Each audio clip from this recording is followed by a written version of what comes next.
The video call.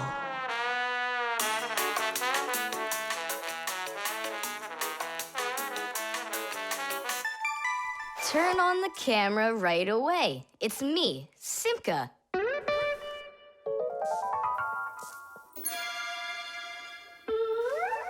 Just as I expected. Nolik, why aren't you in school? School? It started? No, but you'll be late if you don't hurry. I'm on my way. Simka, is that really your Fixie School? Well, actually, it's the laboratory where Professor Eugenius works at. He lets us have our school here. Who's that, Simka? Look. Is that the professor? Where?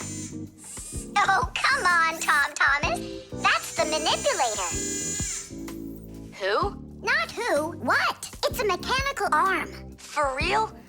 Oh, please show me some of the other things you've got. But how can I show you? Come on, with the camera. Computers and tablets are able to connect with one another through the internet. That's why you can talk to another person on your computer like you're talking on the phone. And if the computer has a video camera, then it's possible to send not only sound through the internet, but video as well. That's why it's called a video call. With video calls, it's possible to talk to your friends, to see them, and to show them all the things you can see yourself. All right, take a look. Over here we have chemistry equipment. And over here... Hey, Tom Thomas. It's good to see you. Wow, you flew there so fast. Nolik, get out of the way. You're blocking the view of the lab. I am not blocking the view. Stop it! Go away! You go away. Tom Thomas, what are you watching? Is it time to turn into screws? Too late. He already spotted us. It's just a cartoon about these funny little guys. Can I watch with you? Nah, it's boring, Dad, and I've already seen it. Next, that blue guy, he starts jumping. Watch. Now what? I say run. Start jumping. Make it cartoony. Now that redheaded character will sing. Watch. La la la la la la la la la la. Then she starts dancing. La la la la la la la la. These guys really are funny. And here are the super fast moves. That was funny. I gotta get going. That's all. You can rest. My dad went out. I'll get you, Tom Thomas. What are you doing over there, huh? Watching a movie. But why on my computer? Sorry, Professor. Yeah, will you forgive us? So how is it any good? Uh-huh. It's a super funny one. Really? Yeah. You see that boy there? He's gonna start waving his arms around like a maniac. He also crows like a chicken. Cock-a-doodle-doo! And now the boy's gonna go in and chew paper.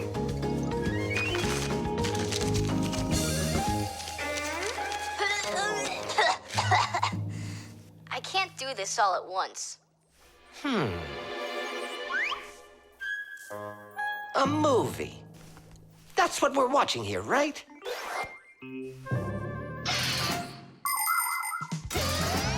People have always been interested in seeing what's going on outside of where they are. And with the invention of video transmission, it's now possible to see what's going on almost anywhere. Now, without leaving your home, you can see what's happening on another street or even in some far corner of the world. With the help of video calls, doctors can help their colleagues perform complicated surgeries.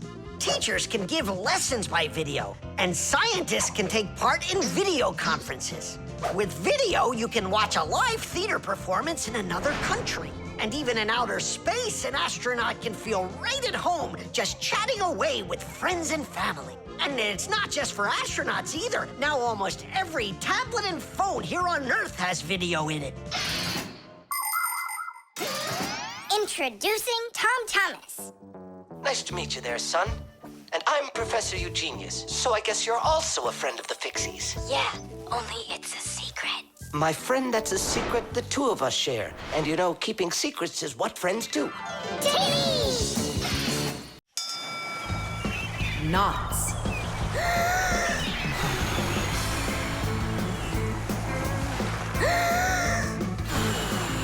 Nolik, there are pirates off the starboard side. Battery, fire! Hey, I'm not a pirate. Why'd you hit me? That's it. I'm tired of playing the wind. Where are my pirates? This looks great. Can I board your ship? And what are your skills? Tons, like protecting the ship and yelling hooray when we win. And how about good sea knots? Can you tie them? Ha! Of course I can tie them. Then tie up our treasure. And make sure it's good and tight. Pirates, prepare to attack! I got it. Whoa! That's done. Good enough. Hooray! It's good and tight. Now can you survive a storm? Without a doubt.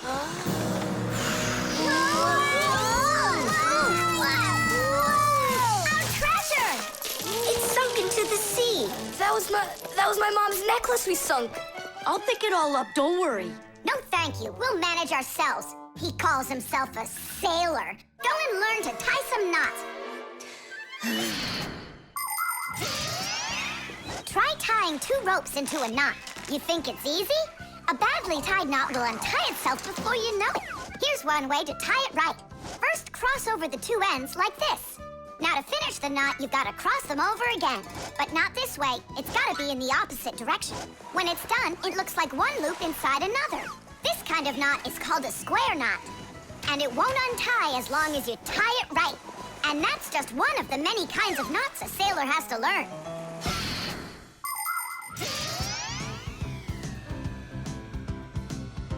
Oh! Okay. I knew I could tie it. Now what else is there to practice on around here? I found some more of our treasure. Here's another one. That's 19, but we're supposed to have 20. I know it because I'd counted our treasure. So what happened to the last one? Well done there. So what else could I tie? Perfect. I even remember what it looks like. It's a different color. It's a bright red one. Oh, Mom's gonna notice right away that the red one's gone. I gotta go find it. Yeah, I think it's on the floor. Who tied my laces together? I was just practicing, sorry. And what else did you tie up to practice your knots? Not sure you want to know. You're funny. Let's go untie them.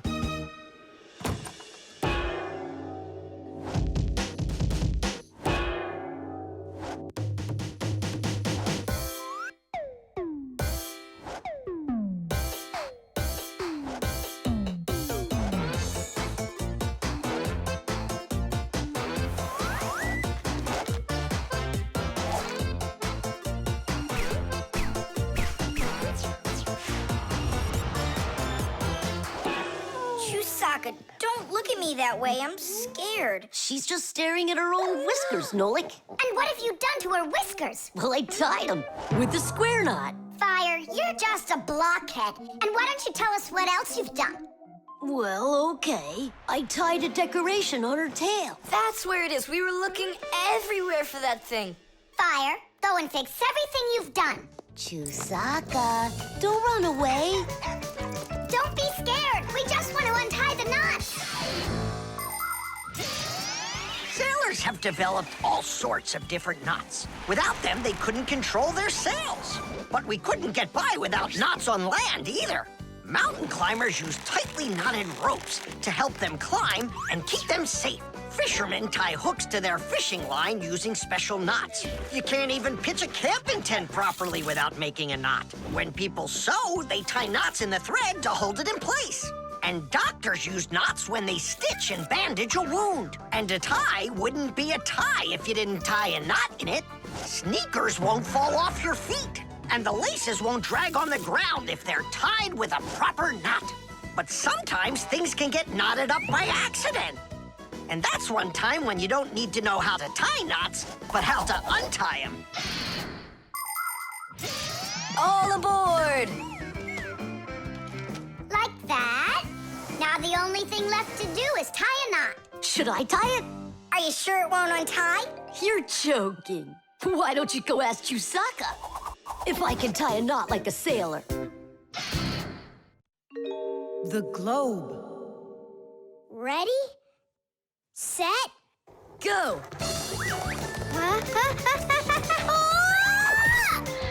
Yay! Again, I couldn't do it. I told you. There's just no way to hold on when the globe is turning that fast. But I know I can do it.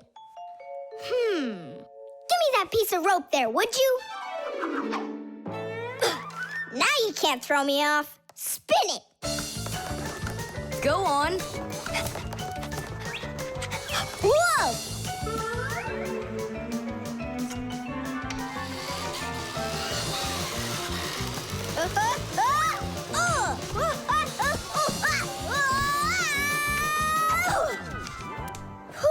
What you doing? Trying to learn a bit about the Earth's gravity? That's a globe, not the Earth. Well, a globe's a model of the Earth, isn't it? Hey, come on, Simka. The globe looks like a ball, but the Earth is flat. We walk on it. The Earth also looks like a ball. It's just a very, very big one. It's not true. If the Earth is really round like you say, then it would throw people right off of it, like the globe does to me. No, it's just that the Earth pulls everyone towards it. Are you sure? The planet that we live on, the Earth, is a huge sphere. The Earth revolves around the sun, and the moon revolves around the Earth. Do you know why they don't fly away from each other? It's because of a force called gravity that pulls all objects towards each other. The heavier the object, the stronger its pull. That's why people, rocks, air, and water get pulled towards the Earth instead of floating up into space. Thanks to gravity, we are able to walk on the Earth. Then why doesn't the globe pull on me like the Earth does? Because this globe is very light. Compared to the Earth, this globe is like millions of billions of times lighter. Compared to the Earth, we're specks of dust. He's right. Look, a speck of dust. It sticks to the globe like we stick to the Earth. Oh, come on. It's just because no one's turning it. But the Earth's spinning and we stick to it. What? I just don't believe you. There's just no way the Earth is spinning. You've really got no idea how the days all turn into the nights, do you? Do too. It's because the sun goes up and then sets.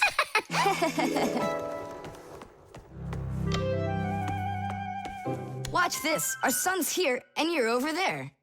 On Earth. Is it dark, Nolik? It's dark. Then it's nighttime on your side. And here, it's day. All right, now we'll turn the Earth. Hooray! Now it's daytime for me. And night for me over here. Ah, my side got dark again. And for me, it's a new day. All right, fine. You guys were right. I believe you. The Earth is spinning. The Earth goes round and round like a tilted spinning top. And as it spins, the sun shines its light on whichever half of the Earth is facing it. And as the Earth makes one full turn, we watch how the night becomes day and the day becomes night again. It takes 24 hours for the Earth to make one full turn. But that's not all. The Earth is also traveling in space around the sun. It takes the Earth 1 year to make a full circle.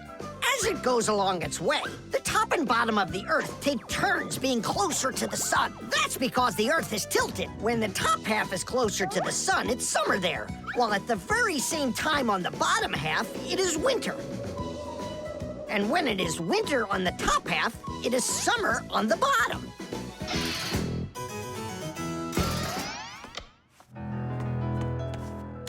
Nolik, where are you? I'm not sure. Somewhere in Kazakhstan. The force of gravity is super strong around here. So go on, spin it. You're gonna fall off, Nolik. Don't worry, just do it. Go ahead and tilt it if you feel like it. Told ya! Ha! And you were sure I was gonna fall off this globe. That's strange. Nolik, come on over here. What for? You'll see in a second. I don't want to. You really don't want or you can't. Tom Thomas, take a look. I get it. He stuck himself to the globe, didn't he? Yeah, with the chewing gum. Isn't it time to go? Uh-huh. And me! What about me? Hey! Ah! You gotta help me! Don't leave me! Should we help him?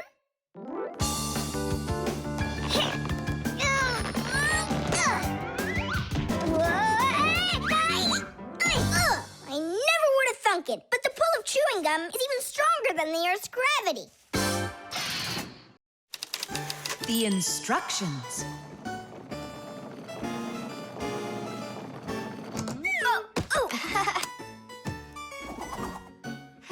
It doesn't work. Try putting it in the other way. Did you read the instructions? Why would I? Instructions are for dummies. Yeah, instructions are for dummies. All right. Oh, what's going on? Whoa! My battery! Instructions teach us how to do things right. Instructions for a piece of furniture explain how to put it together. With the instructions for a television, we can adjust the picture and sound the way we like them. Printed on a box of oatmeal are the instructions for how to cook it. The instructions for medicines tell us what the medicine is for and how to safely use it. So always read the instructions if you want to do things right and avoid a lot of problems. I found it. Here it is. Here you go, Tom Thomas. Whoa. We got your new chair, but it has to be assembled, and I'm afraid it'll be a little bit difficult for you. No, it won't. Don't worry, Dad. I'll do it. Finish before dinner, and we'll get ice cream tonight. A creamsicle. 2, okay? First, assemble the chair. Tom Thomas, can I help you put the chair together? Come on. Hey, first you two need to read the instructions. Ah, Simka, stop being such a bore. What, like I haven't seen a chair? Or like I haven't seen a chair.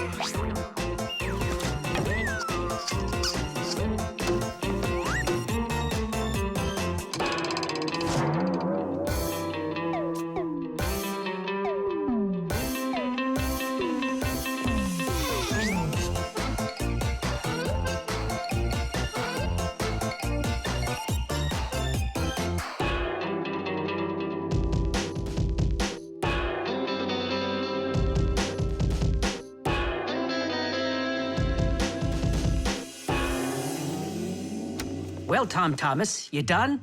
Dinner's ready. Let's go. Oh, Dad, no. I need another 2 minutes. Simka, help me. How? What does it say I have to do in the instructions? Ah, I thought you could do it without him. All right, I'll help you. Let's see. Take this part over here and that one over there. Nolik, get a screw. No, the longer one. It's over there. The very first stools and benches appear as far back as ancient Egypt. The pharaoh's stool was special because it had a back. It is thought that the pharaoh's stool was actually the first chair. For a long time, a chair was considered a luxury. Rich noblemen would bring their own chairs to parties. And the more important the man, the higher the back of his chair. It wasn't until the 19th century that chairs became part of every house. Today, there are just so many different kinds of chairs. There are wooden chairs, plastic chairs, metal chairs, chairs with legs, chairs with wheels, folding chairs, baby chairs, just all sorts of chairs. Well, how could people sit down at the table with no chairs? Ooh, I think we'll make it. Screw it in, quickly. Nolik, we need one more screw. But there aren't any. There is. You gotta find it. I already looked everywhere. Tom Thomas, time's up. Nolik, you have to help. How? Just for a minute, that's all. Turn into a screw. If it's only a minute, I'll do it for you.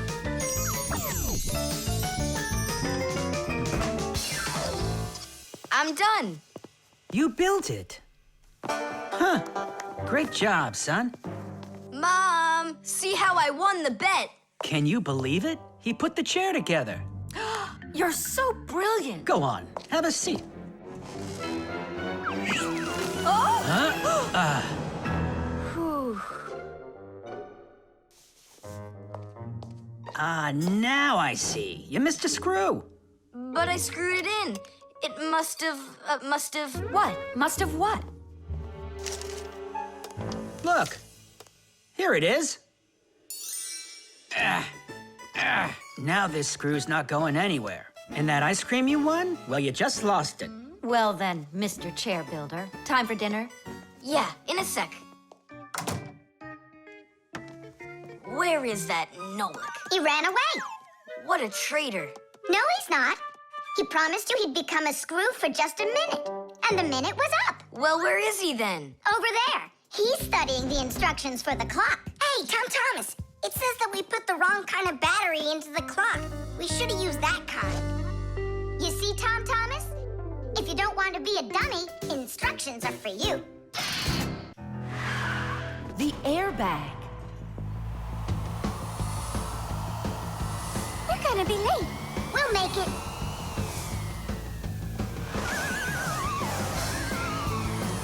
Whoa! Oh, wow. Hey, slow down there. I'm a super duper racer.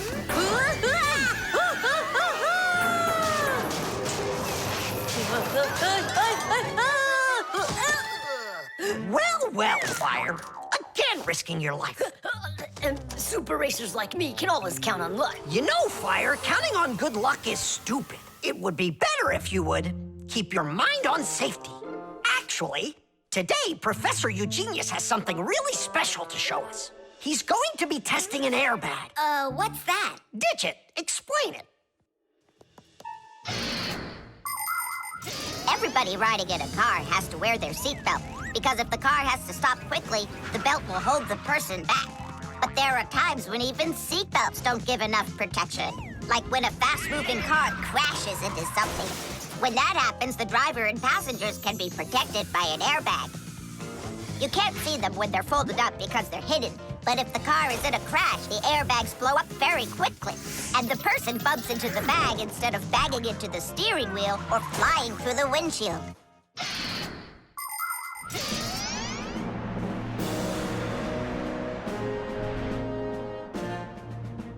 Here I come. And once again, when something dangerous must be tested, Professor Eugenius tests it on himself. But Grandpoos, aren't you scared that it won't blow up with air? Don't worry about the air. A 3 and a 2 and a 1.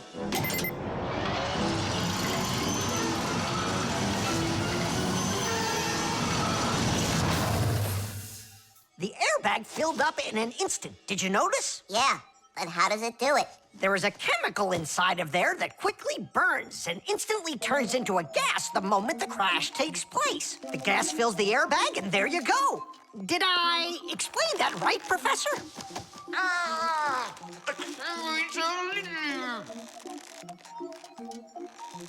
We've got to get him out. Stop! We'd better call for help.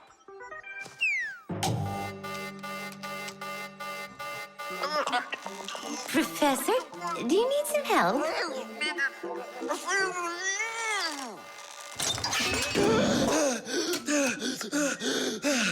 Thank you, Elisa. Sorry to take you from your work. You're free to go.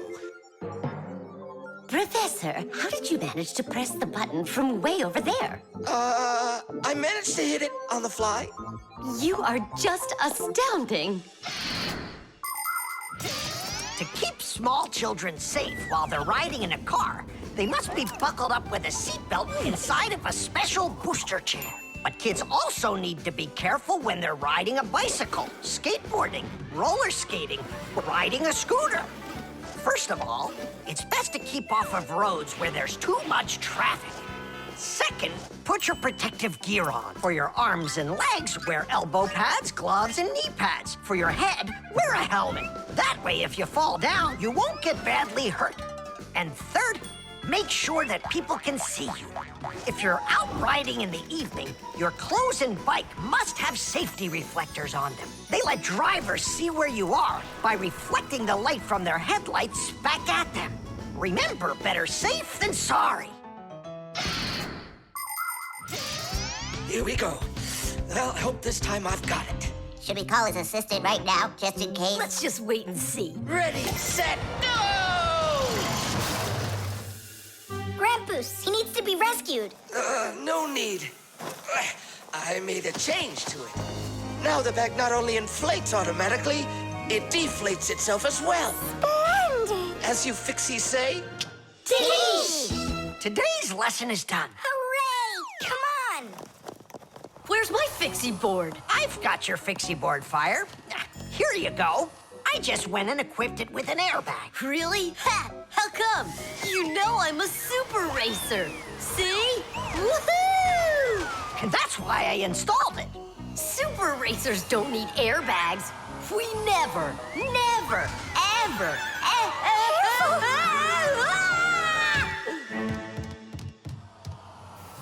Oh, wow! Is that airbag cool or what? It's a very original design he used there. That design is my own, and Fire ran the test. Professor, will you make an airbag for each one of us? You all will get them real soon. But even so, Caution and care make accidents rare. The tools. Hang on. There are these really cool things that I want to show you.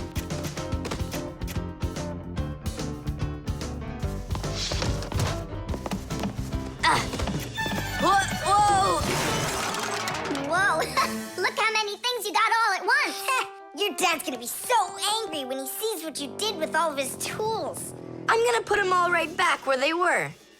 And where were they? Open the box and you'll see. It's neat. There's a special place in there for each one of the tools. Try hammering in a nail or drilling a hole with your bare hands. Uh-huh. There's no way. But with the help of the proper tools, it's a piece of cake. But of course, that's only if you know how to use them. Tools need proper care. If the head of a hammer is loose or a drill is dull, then you shouldn't work with them. It's dangerous. And when you're done working, put the tools back in their places, or you'll be tearing your house apart trying to find them the next time you need them. Huh. The pincers go here, and the wrench goes over there. This drill bit's too long for this spot. Let's see if it fits in this one. Huh. Any idea what this tool is for? For splitting wood or carving stone, that chisels what you want to own. Wow, Simka, you're a real poet. Now try to answer this little poem. When you have a thing to measure, this round tool is quite a treasure. This tool, right? I know what it's called. It's a measuring tape. Let me measure you, Nolik. Wow, you've grown. You've almost reached 1 centimeter. Class! I also have a rhyming riddle for you. What bangs a nail into the wall to make sure pictures never fall? A hammer! I was first. And the hammer goes right here. And now I have one for you to guess. If you need to screw in screws, here's the tool that you should use. A screwdriver! I was first again. You got it right. All right, Tom Thomas, we better hurry. We still have a lot of tools here to get sorted out.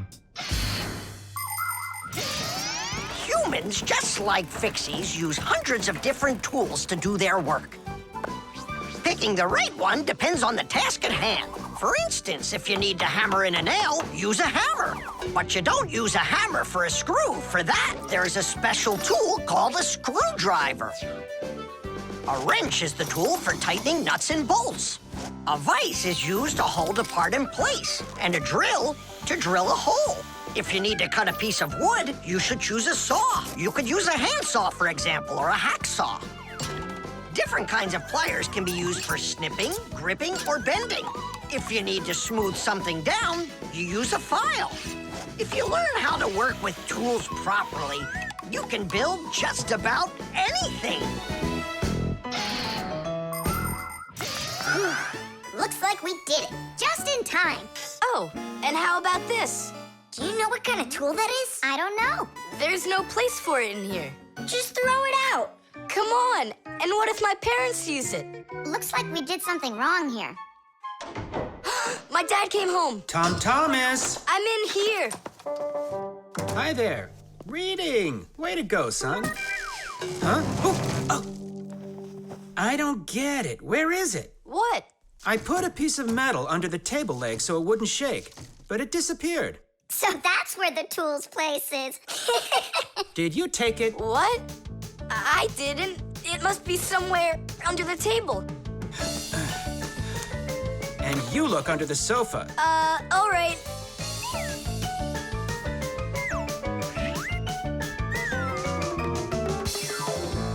What do you think he wants? He wants us to get that metal thing out of his dad's box. Come on, let's go. You got it.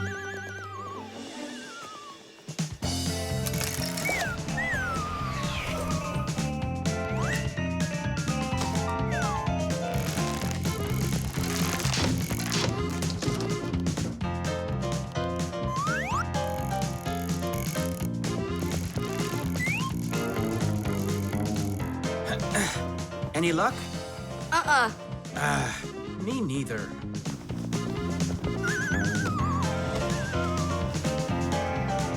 I found it, Dad. It was under the table, just like I told you. Huh. You were right. It's strange. How could I have missed it? Maybe you're just, tired from working too much. Maybe. Tadish. What? It's a new word, Tadish. Tadish.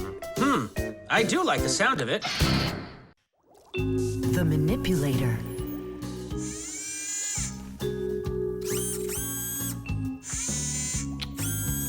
Well, what do you say, Professor? It couldn't be any more accurate. Our manipulator works just perfectly. Good! So that means that we're free to go. Great. See you later. All right, finally. Now it's our turn to experiment with that manipulator. And do you know how to operate this manipulator? Why do you think we were spying? A manipulator is a kind of mechanical arm that people use for difficult or dangerous work. To control a manipulator, humans use a remote control or a joystick. The operator gives the command, and the mechanical arm grabs and moves the load. Some robotic manipulators don't even need to be steered by an operator. They're controlled by computers and can work without people being there at all, even on the moon.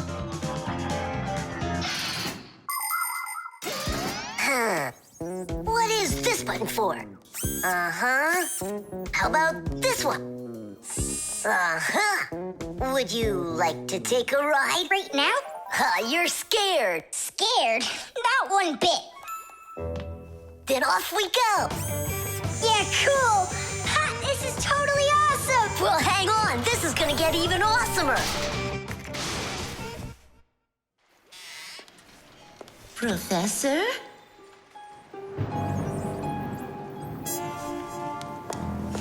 Strange. What made this ladder just fall over? Ah! Am I crazy? Or is someone here? Oh, calm down. Calm down now. Poor Elisa. Yeah, you're completely overworked. Whoa! Who's here? Achoo! Hang in there, Nolik. I'll get you out of there.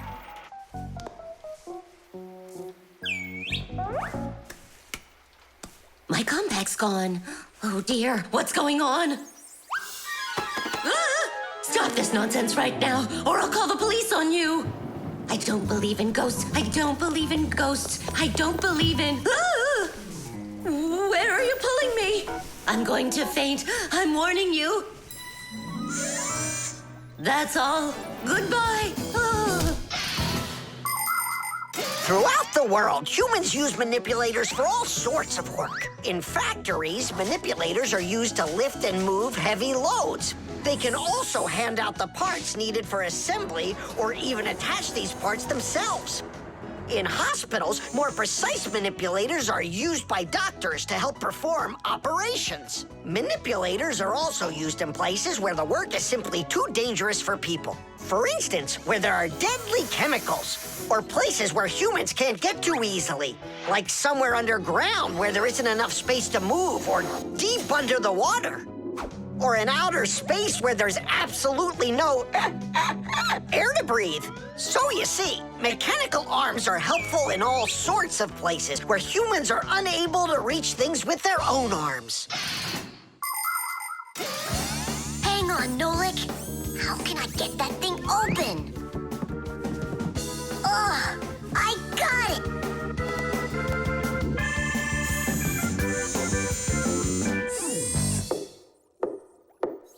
Yes? Who's there? Ah! What's going on? Achoo! Nolik? What are you doing in there? Achoo! We just took a little test flight. Is this yours?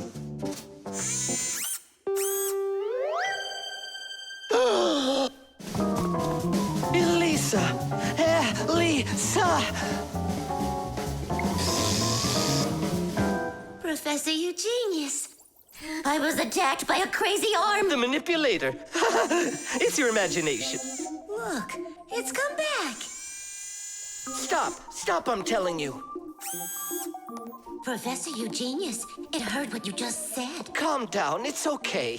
It was a little malfunction, but I took care of it. You are just astounding. And don't think that I'm through with you. With me? With you? No, with the manipulator. Let's go, Elisa. Yeah, let's go, Professor. Great job, Fire. And why fire? Achoo! The talking doll. Well then, now you know what you need to do to fix it. Professor! Our lesson is over. I'm sorry to be a bother. No problem, Professor, you genius. Our lesson's over. I've got an urgent matter. You see? You've got yourself a talking doll. Yes, only she speaks Japanese.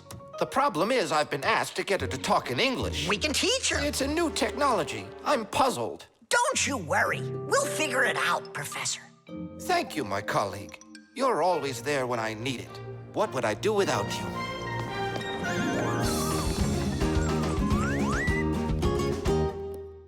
Professor, can you tell us how toys talk? Not now, children. We'll learn about the doll tomorrow. Now it's time to go home.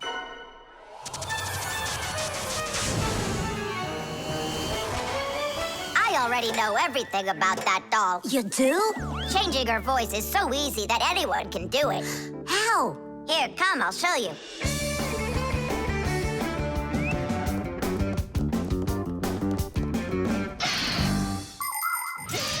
Early talking dolls used to work with a noisemaker inside. When the doll was turned over, air inside the noisemaker got pushed through a squeaker at the end of it, making a noise that sounded like the word mama. Mama. Funny. Today, the noises are recorded onto an electronic chip that's part of a little player inside of the doll. Just press a button, and the sounds start playing. So now dolls can say much more than just mommy or daddy. They can say anything at all.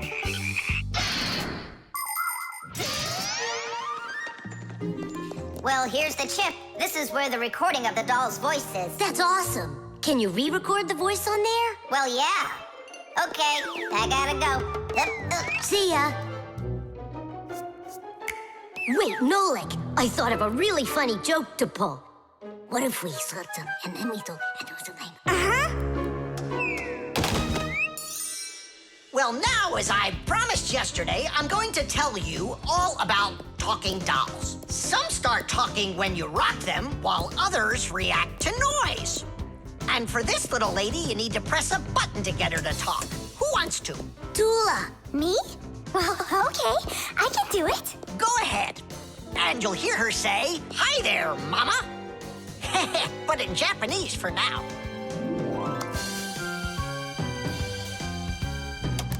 Tula, is that Japanese for hi there? Tula! Why are you hiding a picture of Digit in your packer mat? How could she ever know that?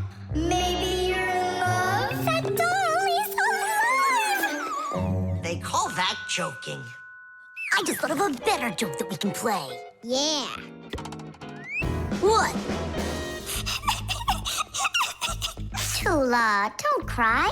She's not alive. She is alive. I'll tell you who did this horrible thing. It was Fire and Nolik. It's true, but now the joke will be on them. How? It's easy. All we gotta do is go.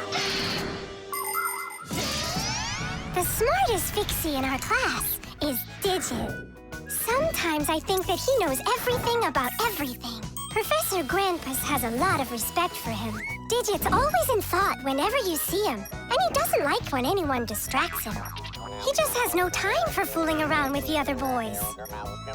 Digit prefers to solve problems using his brains and not his muscles. That's why he can have a tough time in gym class.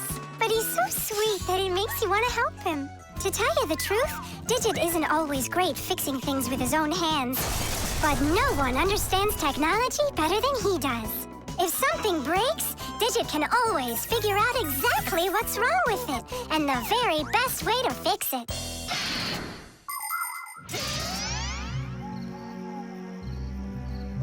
We're gonna make it even funnier this time. You came back? What? You troublemakers. Now I'll show you what happens to bad boys who hurt girls' feelings. Oh, you got scared. Who's crying now, huh? They probably thought that the doll came to life. You know what, Digit?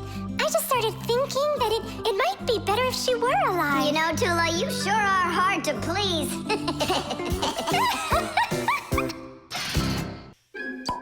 The suction cup.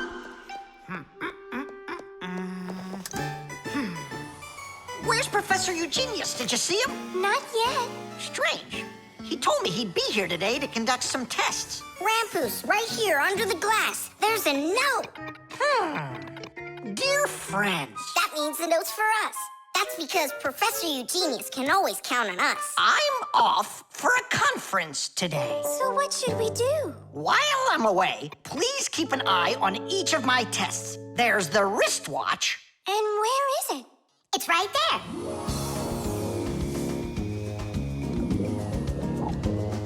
Look! How come the watch is in the water? So the fish can know what time it is? Nolik, don't be silly. This is the test he made for the watch. You see? It says water resistant right there on the back. That means that water shouldn't get inside of it. I see. So the professor needs to check if it will work underwater. Understand? Yep, I got it. The watch is working. So now, the doorbell test. We'll go look. It's over there.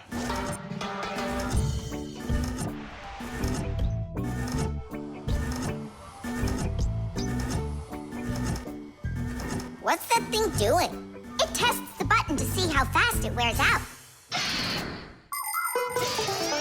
To check the quality of appliances, toys, sporting goods, or just about anything, they need to undergo serious testing.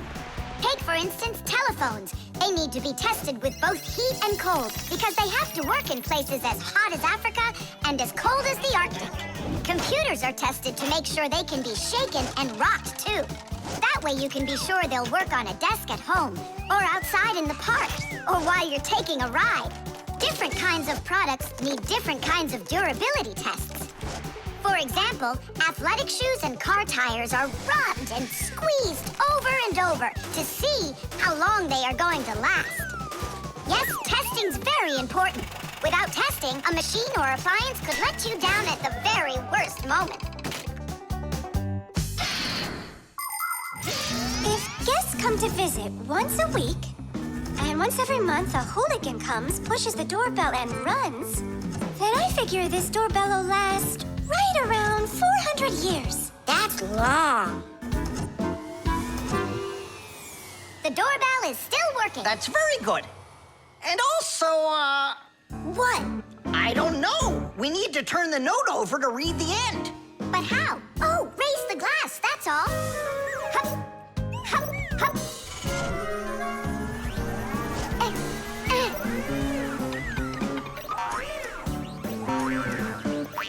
I can't get a hold of it. We should should find a suction cup. A suction cup? Suction cups are made out of rubber or other elastic materials. When a suction cup is pressed against a smooth surface, the air inside is squeezed out. The air outside wants to get back in, and so it pushes down on the cup. The rubber edge of the cup won't let the air leak in, so the outside air keeps pressing down, and the cup keeps on sticking. And that's how a suction cup sticks to a surface by using the power of air. Wait a minute. I know where there's a really big suction cup that we could use.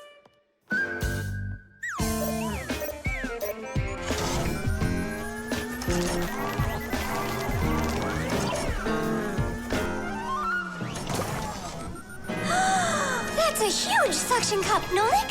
Diddies, diddies, diddies! Well done, Nolik. Only we need to hurry before air gets under this suction cup and it unsticks. My suction cup will never unstick. Well, let's see what it says here. Simka, you'd better hurry.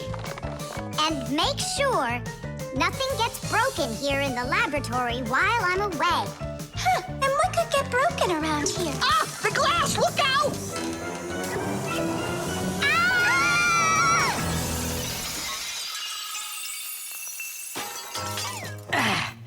Yeah, so much for that. And who's going to clean up all this broken glass? You don't know? Nolik. He told us to use that suction cup. Simka, she was reading way too slow. Listen, there's no need to fight. I came up with the idea of the suction cup. I should clean this. Come on now, Grampus. We'll clean up this mess. Professor, I still think the suction cup was a great idea. The wires. Quiet down. Get ready for your lesson. Be quiet. Quiet down, please. Oh, it's so hot here. In today's class, we'll learn about... Whoa! What was that, huh? It must have been an earthquake. Yeah, it was an earthquake. Hooray! Sorry there, Professor. Ooh, I have to find an outlet so I can plug in this fan. Ooh, it feels terribly hot. It sure does. Well, keep looking. You'll find one. Now then, where was I? Oh, right. Today, No, it's impossible. In this whole laboratory, there isn't one free outlet. Look at this. Just pull out one of these wires and then you'll have a free outlet. I can't. I fear I could pull out a plug for something important. Volt himself would get all tangled up in these wires. Whew. Don't worry about it, Professor Eugenius. We'll find a free outlet for you. that's right, my colleague. A cup of tea will do you good, so just go relax. Thank you, my colleague. And as always, I'm eternally grateful. Fixies have opened schools for their children in all sorts of different places, like factories, stores, and warehouses. Anywhere where there's lots of machines and appliances and places to hide from humans. And this is where we hold our school, right here inside the laboratory of Professor Eugenius. It's a fantastic place for me to hold class. Every day, new devices, materials, toys, and even food are brought here for examination. And there are lots of scientific devices and tools to study here as well. But most importantly, we never need to hide from the head of the laboratory. Because my colleague, Professor Eugenius, is someone I'm proud to call a friend. He loves Fixies, helps us anytime we need, and will never let our secret out. What should we do first? We have to start out with pulling apart these wires. That'll take a second. Over here! No, here. Nolik, come help. Let's do this. Come on, come on, come on, come on, come on. Just one more time. Stop it! I can't get out! Loosen the wires! We need to pull out this one! Stop this nonsense, will ya?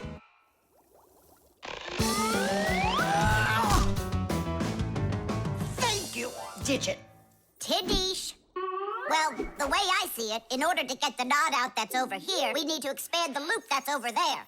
And then push that wire through it. And then do it again from the other end. Very good, girls. Hey! Now pull it hard. Perfect.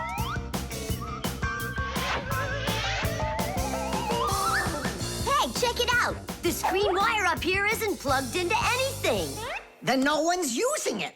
So that means we should go and pull it out from the outlet. Got it.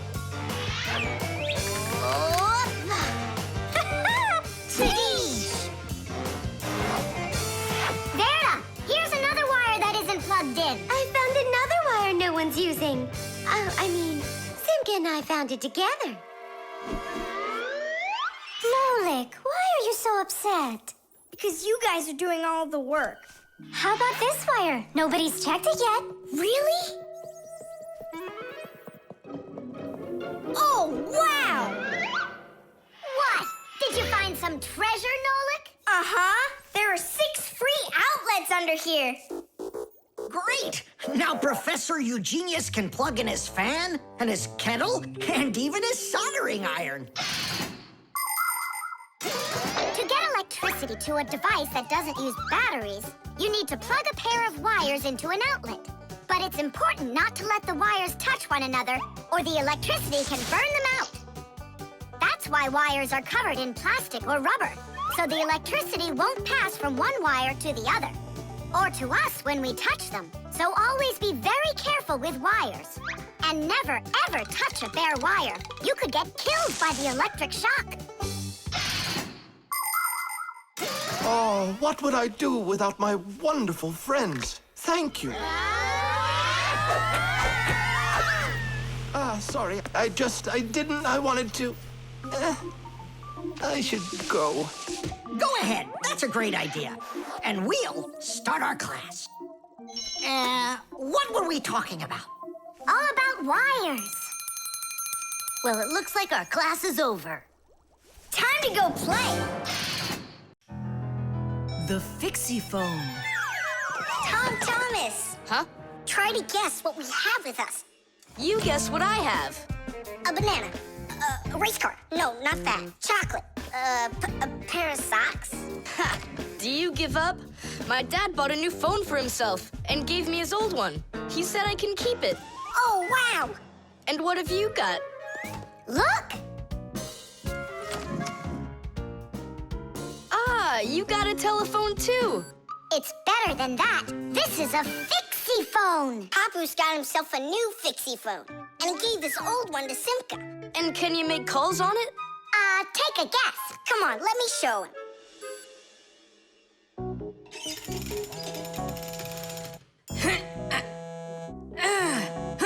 Hi there, Papoose. Hi, Nolik. Why are you calling?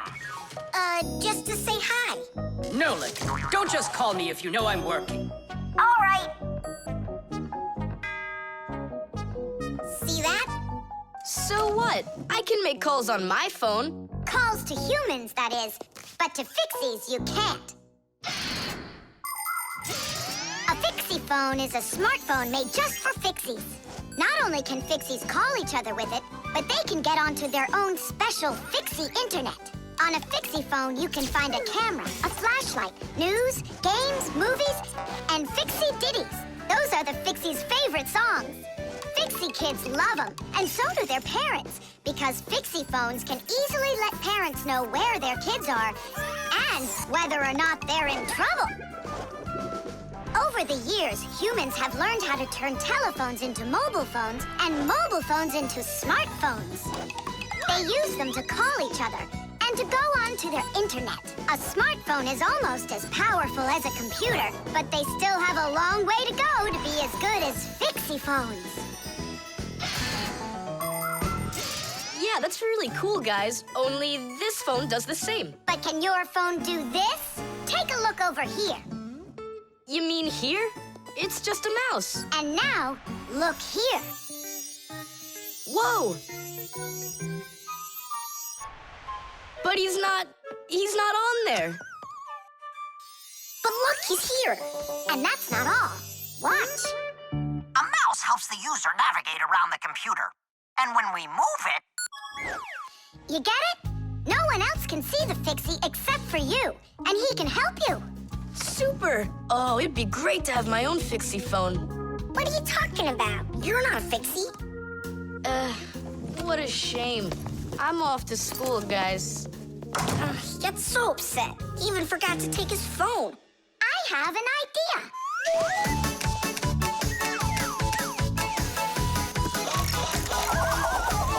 My smartphone's my best friend. I love to hear it beeping, so I keep it by my side even when I'm sleeping. Bing bong all day long, bing bong all day long, bing bong all day long, even when I'm sleeping. With my phone I play alone. I don't need my brother. Soon they'll make a brand new app to replace my mother.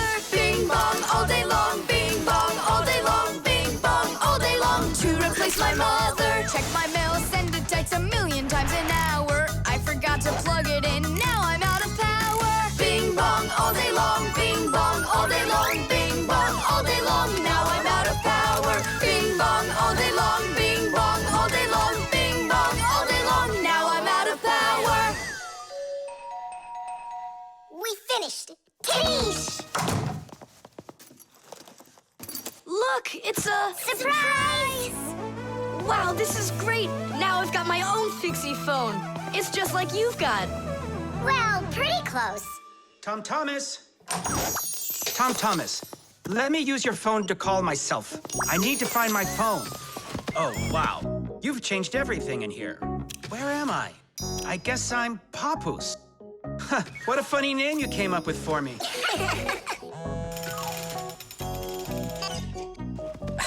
Nolik, just stop. I don't have time for your fooling around. What?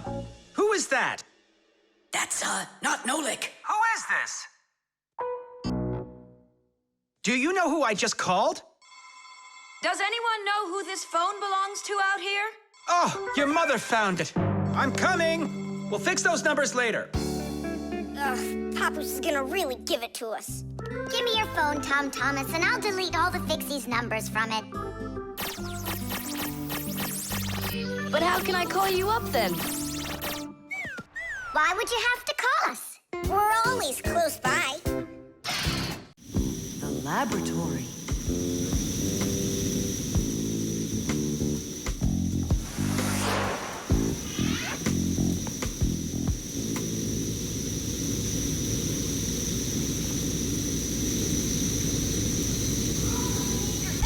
You've got to get to the school right away. What did he say? That we've got to get to the school. How come? Did you hear why? I didn't, did you? I wonder if Simka didn't go to school today. Or if Nolik got into some kind of mischief? Oh, I'm worried this is something serious. La la la la la la. And that's 5, 6. I like this hairstyle. 7, 8. Hi there. Hello, Verda. Where's Grampus? I'm not positive, but go and look in the chemistry area over there. Over in chemistry? Tell us, was Nolik doing anything wrong today? Nolik? He's always fooling around. Right. So we're not here for anything Nolik did. Maybe something awful happened to him. Like what? Well, how about anything? This isn't just a school for Fixies. This is a laboratory. The laboratory where Professor Eugenius works is always humming. In the mechanical zone, Professor Eugenius tests all sorts of different devices to see how well they are made. In the chemistry zone, he conducts experiments on the quality and safety of food. In the electrical zone, he repairs electrical devices and checks their safety. Unfortunately, the professor can be absent-minded, and that can cause things in his laboratory to bubble, spark, or even explode.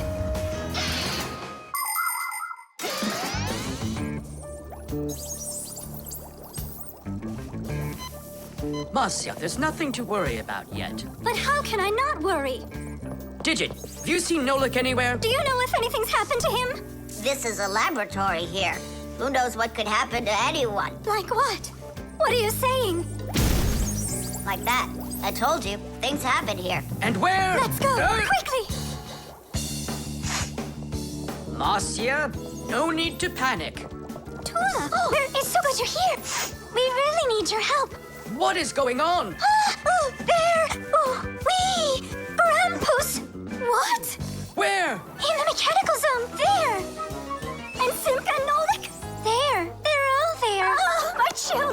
Don't lose your head. Oh! Oh! Marcia is my wife, and the mother of our children, Simka and Nolik. Marcia is a real beauty, a kind and gentle soul, and a wonderful homemaker. She is also a very responsible and extremely skilled fixie. She is our family's expert in kitchen appliances and gadgets. Marcia works from morning till night, fixing and cleaning anything that is in need of her expert care, because she just loves when everything is clean and tidy. But most important for Marcia are her children. She takes loving care of Simka and Nolik and tries to protect them from harm. Marcia worries about them so much that sometimes her imagination gets carried away with what might have happened to them. Although our little Nolik can get himself into situations that even Marcia could never have dreamed of.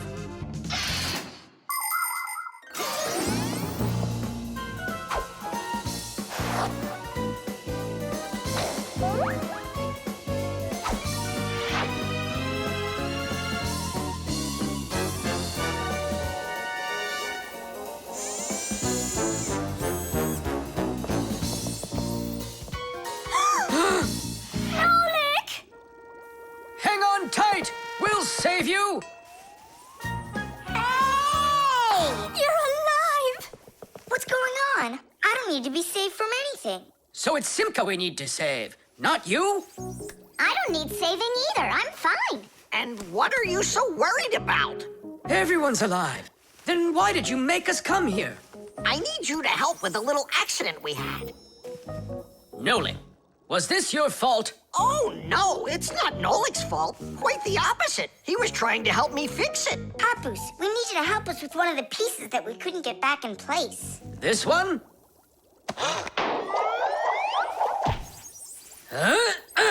Tadish! Oh, a perfect repair. Huh, that was really the only reason we had to rush here? Why not? There was just no way we could let this wait, so I sent for you. But Fire said... Why fire? Why is it always fire? How come you had to scare us so badly? I'm not the one who scared you. You did that all by yourselves. The elevator.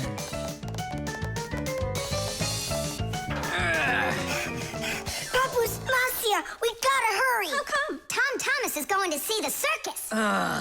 And what? We want to go with him, can we? The answer's no. Just you kids without supervision. Who said no supervision? His parents are taking him there. We'll be careful, don't worry. They won't even notice us. Well, if Tom Thomas's parents will be there... Hooray! We can go! Wait a second. I didn't even say yes yet. Yeah. Simka, Nolik, where are you?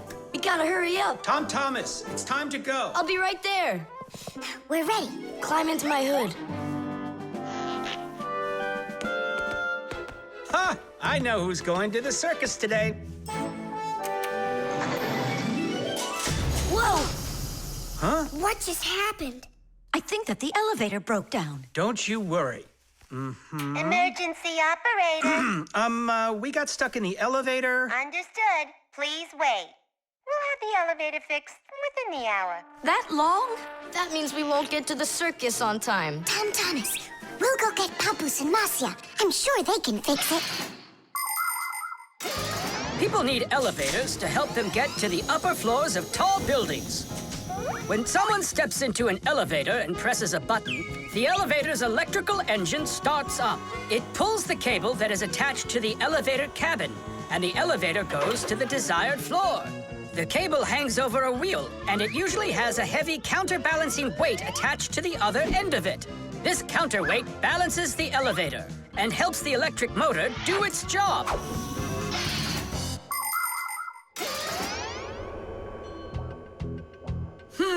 I wonder what the reason is. I think I see something over there that got stuck.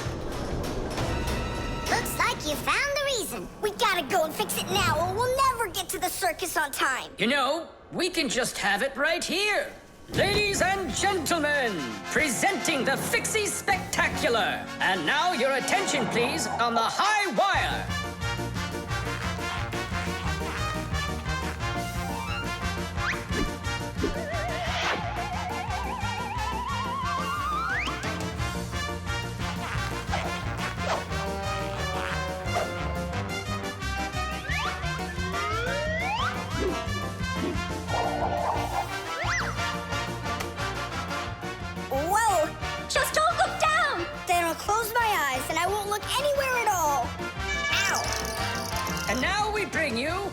very own aerial gymnasts.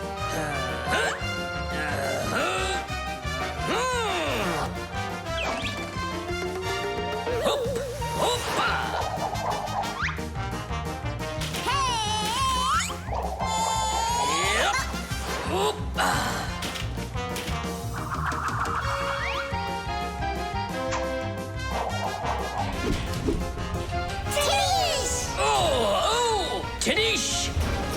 Our next act, feats of strength. It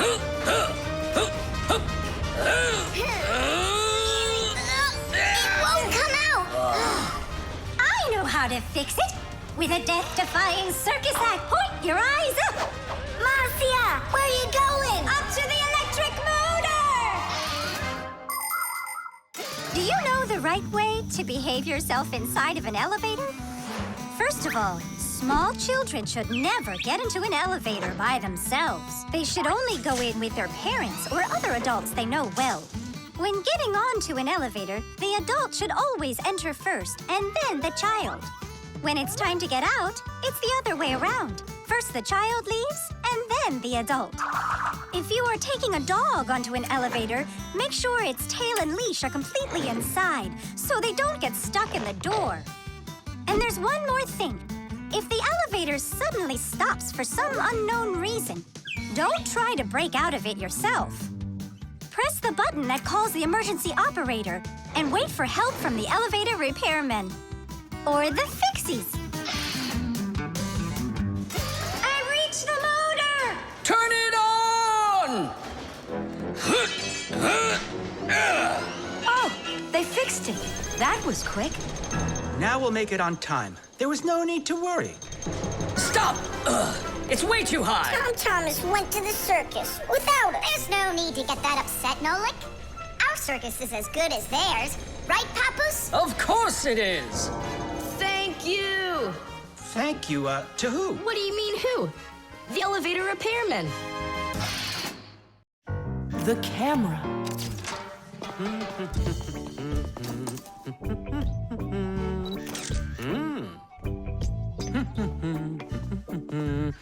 Stop right there and let me see how pretty you look today. Well, just don't tell that to the elevator. Bye-bye. Check it out, Nolik. Class, huh? You're not gonna get in trouble for doing that? No. My dad gave me permission to take a few pictures with this camera. No, I mean the picture. You're sure that your mom and dad will like that you took it without asking for permission? But look, what a good picture. You know what, Tom Thomas? You're like a regular paparazzi or something. Paparazzi? They're the ones that take one photo and get millions, aren't they? You're right. And don't care about anyone except their photo paparazzis. Did you ever wonder how a photo camera works? Let's say you want to take a picture of nature. The light that's outside goes into the camera's lens. That's the glass eye on the front of the camera. The lens takes the light from the scene outside the camera and turns it into a tiny picture that's inside the camera. Then the picture is recorded onto a special electronic sensor called a matrix that's sensitive to light. Click, and there's your photo. What a great idea. Now I know. I'm going to be a paparazzi. Hey, what about your promise? What promise? To never take a picture of us. We're a secret. Stop. Hey, relax. I'll delete them all later. Tom Thomas, stop this right now. I won't until I get a photo of you. Nolik, let's run. You can't run from me.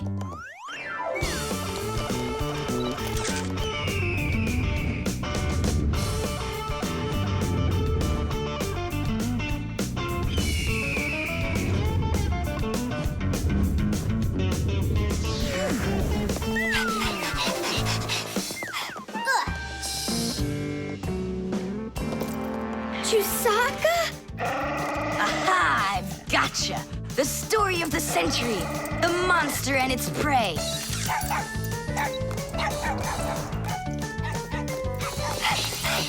Tom Thomas! Help! No, he won't help, because he's a paparazzi.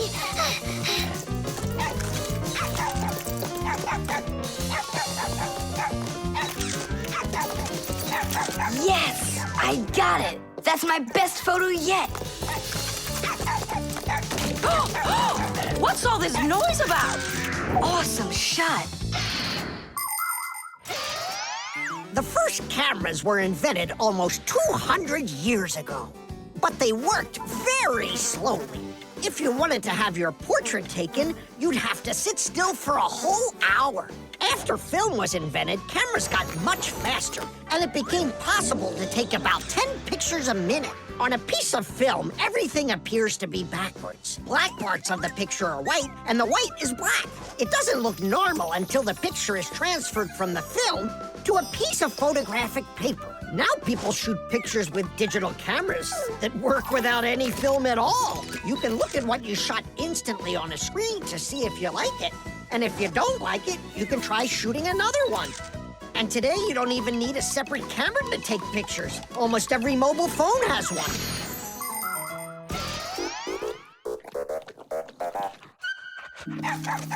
Simka and Nolik, are you in there?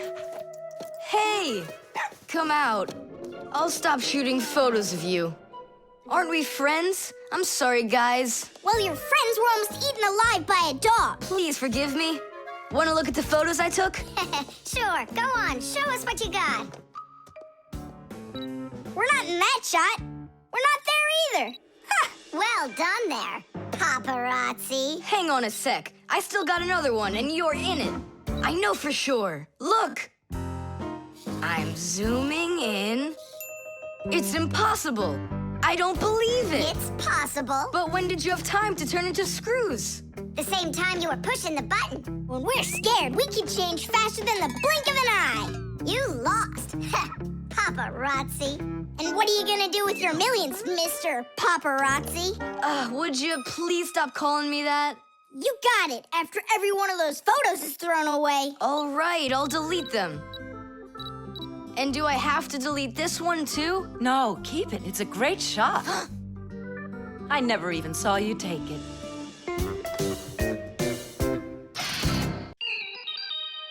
The bee.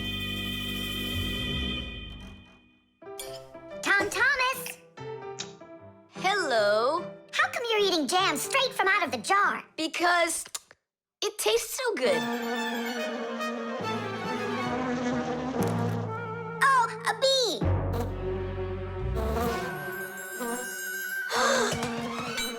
Shoo, get out of here. Leave it alone. It's just a plain old bee. Well, I was bitten by one of those plain old bees once.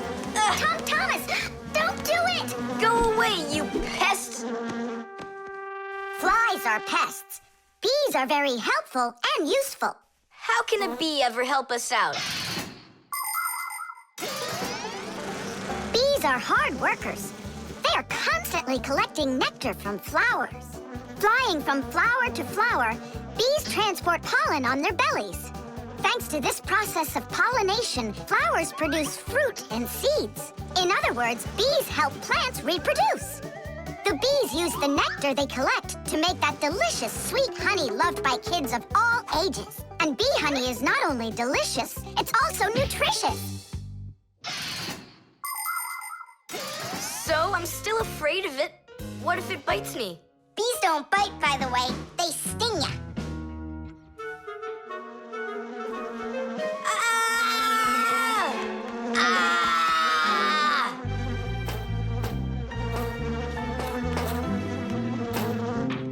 Well, now I'm gonna show ya. Don't!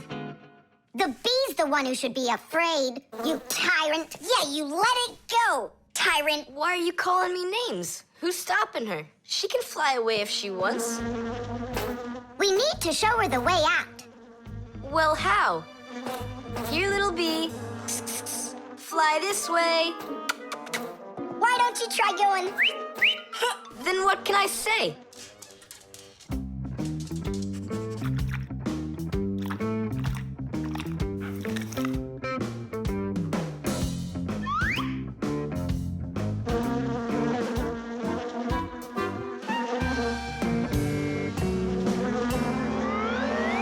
Chusaka, don't move. It'll sting you. It doesn't want to sting? Both of you like to eat sweets. You like eating jam, and so does the bee. Why don't you carry Chisaka to the window? Go on, fly. No, that's not gonna work. You need to go and get more jam. Here, little bee. Yum, yum. Go on and fly. You're free. Let her eat first. Don't be greedy. I'm not being greedy. If she eats, she can make honey out of your jam. Long ago, people could only collect honey by destroying the nests of wild bees. And that went on until someone came up with the idea of taming those insects. They started by leaving enough honey for the bees to survive through the winter. People took care of bees in these hollows until they learned to build small houses for them called beehives. And a town made of these bee houses is called an apiary. Bees live and work together in the beehives making honey, while beekeepers take care of the bees and collect the honey. Bees are real team players. They tell each other where the best flowers grow. Do you know how they do it? One of the bees does a dance, and then the rest of the bees watch the dance and learn where they need to fly. You poor thing. Tom Thomas tired you out. I told you there's nothing to be afraid of. You see? She's just so nice and kind. I'm not afraid of her. She wouldn't let me eat my jam, that's all. Well, now it's time for you to fly away. Whoa! She's playing rough here. I want to try. Nolik. You're too little. You'll have to grow to do this job. Whoa, whoa, whoa. Calm down now. Now let's fly. Hey, Simka, the window's back there. I can see that without you. So how can I get you to turn around? Cool! Hooray! She's listening to me! Phew! Woohoo! Don't miss the window. Now! So long, honeybee! Tidish! Tom Thomas, do you have any more of that jam left? Yeah. What for? Bring it here. We'll get more bees to fly in. How come? What do you mean, how come? Because it's my turn for a bee ride. The armor. 23, 24, 25. Ready or not, here we come. I heard him. He ran into the hallway. You check the kitchen, Nolik, and I'll check the living room.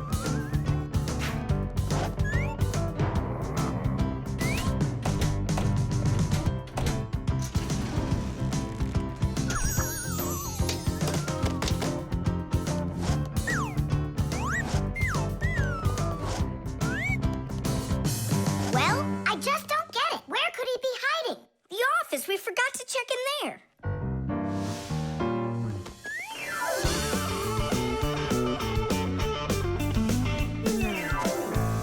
There's nowhere in here for him to hide. Inside the shark.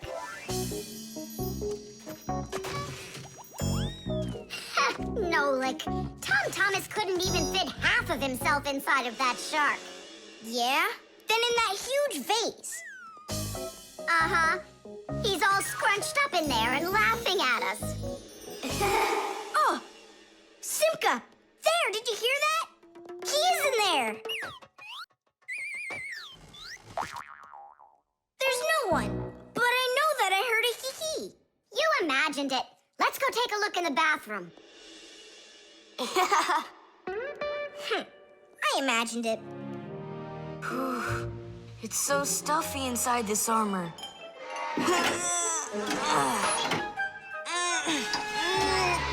The arms got stuck.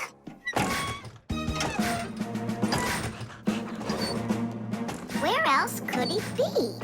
Who is that?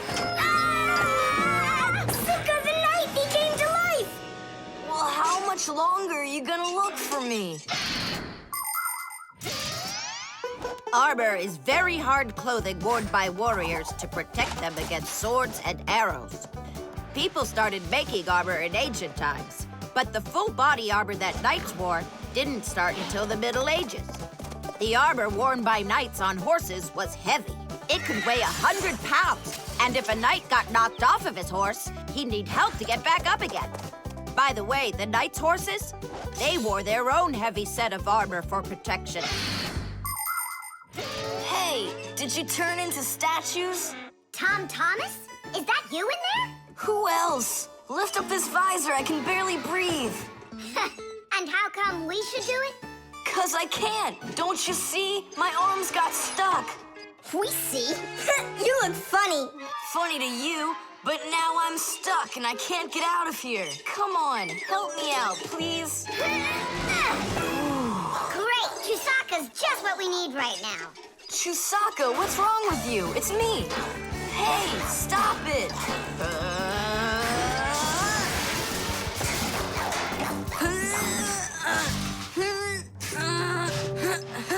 Help, I can't get up. Come on, let's undo the latches, Nolik, quickly.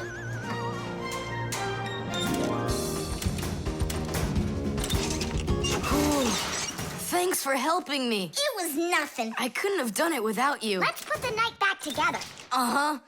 Before Dad gets back.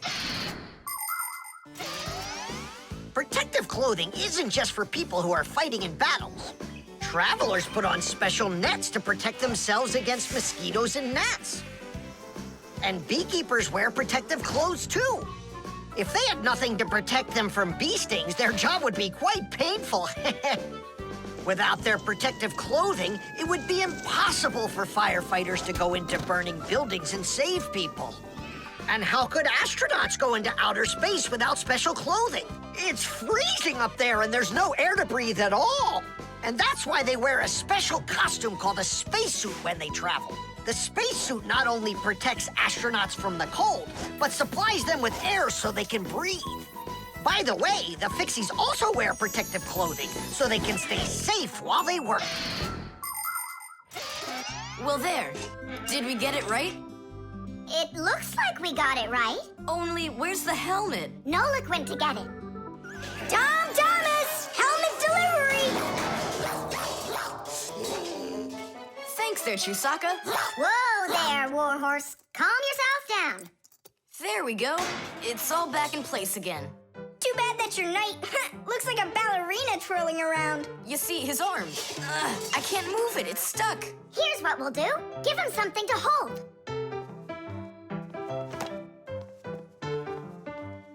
Well, how's that look? Perfect. Now we can paddle into battle. The clocks. Go around. Left side. That's crazy. You'll crash. No, I won't. See, I told ya. What? Huh? Nothing. Now you talk with your computer like it's your friend. Listen, that's enough playing for today. Oh, Mom, just a little more. I'll give you half an hour while I cook dinner, and that'll be enough for today with the computer.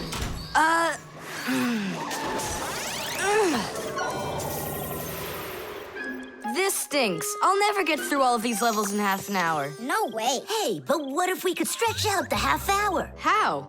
We could take the hands on the clock and move them back a little.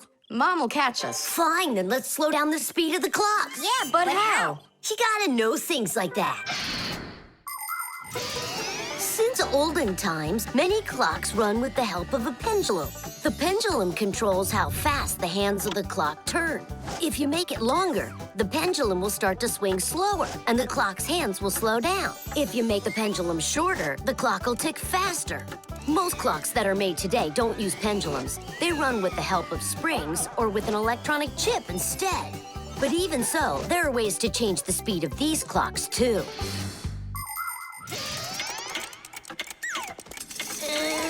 Push it! Wow, you did it! It's amazing how much slower it is. That'll give you lots of time to play. But now you gotta slow down the clocks in the kitchen. Yeah, and every other clock you got.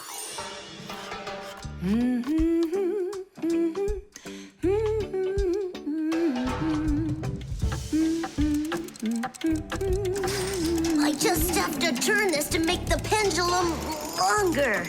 Uh-huh. And now the clock will go slower. Tiddy.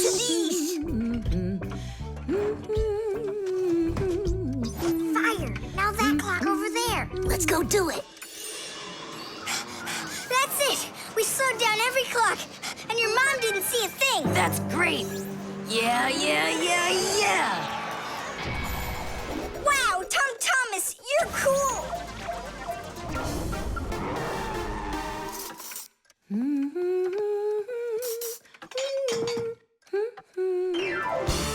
Amazing! He got another one! Awesome!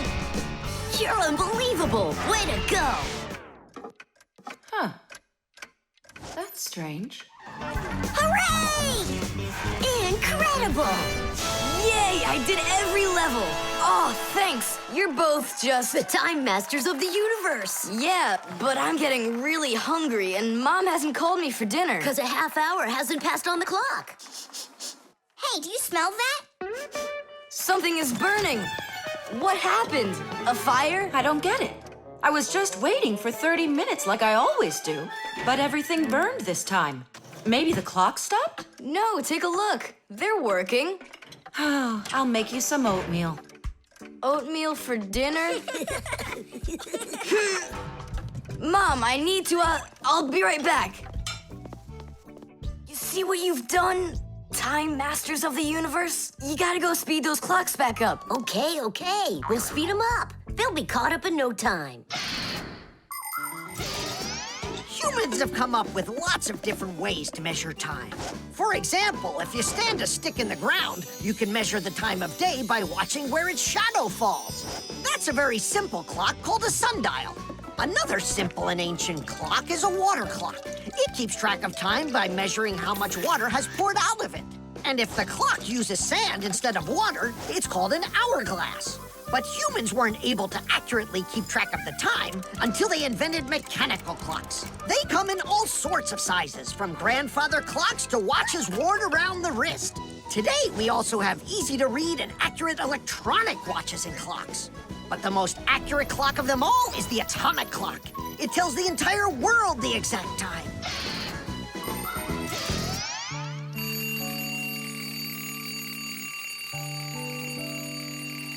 Tom Thomas, why is your alarm clock ringing in the middle of the night, huh?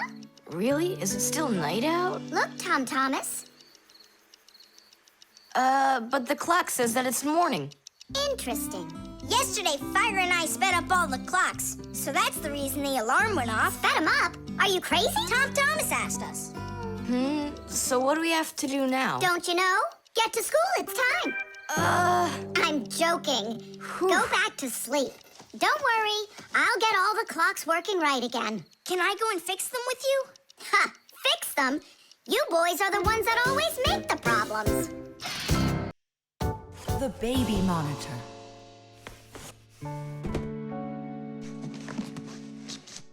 Oh, it's my old baby monitor. On. Checking. 1, 2, 3, checking. It's working. Why don't we give it to the Johnsons? They just had a baby the other day. This is mine, and I'm planning on using it. Aren't you a little too big for it? No, I'm not big at all. Well, I didn't realize that you're still a little boy. And a greedy one at that. They're never gonna notice this. Hey, Fixies, are you here? We're here now. Why did you call us? I gotta show you how I turned into a mind reader. I find that just a little hard to believe. Okay, then I'll show you. I'll leave you alone, and then you'll hide this button wherever you want. Then I'll come back and find it. You got it. So where's a good hiding place? Well, we gotta think of one. Right here, under the keyboard. Great! Go on, Nolik. Come on in. We're ready for you. And now, I'm going to read your thoughts. Here I go. You hid the button here. Look. Ta-da! He really does read minds. Oh, that was a lucky guess. Bet you can't do it again. Well, I bet you I can. We're gonna have to be sneakier. Verda, she's the most beautiful girl in our class. She knows it too, and doesn't hesitate to use it. She can even be a bit sneaky, like when she needs help with her homework. Then Digit suddenly becomes her best friend. But if she doesn't want to carry her pack-a-mat, she'll say, "Fire, please help me. You're just such a strong Fixie." But all us boys like her just the same. Digit does, and Nolik does, and I guess I do too. Although, I really like Simka more. Or maybe Verda, or both of them. I haven't decided yet. Verda can be difficult, and even bossy sometimes. But one thing I know for sure, Verda's a good friend. A friend that'll always come help. Well, that is if she's able to pry herself away from the mirror. I think that we should throw it down into this pencil cup. But then we concentrate on another place. That is good, but it won't work, Fixies. Come on in.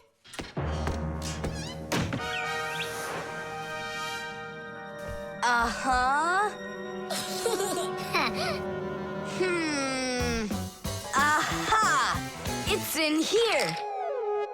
Titty? Simka, were you thinking about the cup? No, I swear. And my mind was blank. Then who did, huh? Uh-huh. Tom Thomas, what do you say we go again? As many times as you want. I know how he's been doing all of this. It's a baby monitor. That's how we can hear what we're saying. I don't get it. A baby monitor helps parents watch over their babies. The system has 2 units that look like wireless telephones. The parents keep one of the units by their side and put the other one in the room where the baby is sleeping. If the baby suddenly wakes up and starts crying, the unit in the baby's room will pick up the sound and send it by radio waves to the parents' unit. Mom or Dad will hear the crying and go and comfort their child. And so he's listening to us now. This time I know what we should do. We'll hide it under the globe. Ooh. Go on. Uh-huh. Aha! Huh? Where is it? If you read our minds, you'd find your button under the baby monitor. You tricked me. That's really not nice. And spying on us is nice, you think? I'm sorry, I just thought it'd be fun. Well, anyhow, Tom Thomas, you're too old for this thing. Unless, of course, you still need it. I'm not a baby. I was just, checking it. I'll go and give it to Mom. Mom, I'm not greedy. About what? Let's give this monitor to the Johnsons, and this car is for their baby boy. I don't think that baby's big enough yet for your car. So what? Soon he's gonna get bigger and become a big boy, right? Like me. The draftsman. Pew! Ha! Huh? What? Hi there, Tom Thomas. What are you drawing? I'm not drawing. This is called drafting. What's the difference? Tell me, is that a circle? Sure is. And that? It's a circle, too. Only it's a rounder one. Of course. That's because I drafted it with a compass. And now I've got a real target. So now I'll load my dart gun. Whoa! Why'd you shoot that thing at me? It was the gun. I didn't even pull the trigger. What? Did it break? Let's open it up and see. There. This little part broke.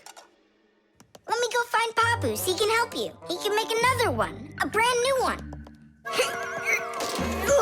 Wait. I can draft a technical drawing. Will Papoose understand how to read one of those? Are you kidding? Papoose is an expert at everything.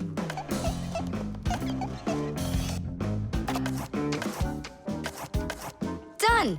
Wow, Tom Thomas, you're a real technical drawer. A draftsman, Nolik. That's what they call it. Try drawing a perfect circle by hand. Can't do it, huh? Well, with the help of a drafting compass, your circle will turn out great. Just put the needle point in the center and turn the compass, and it's done.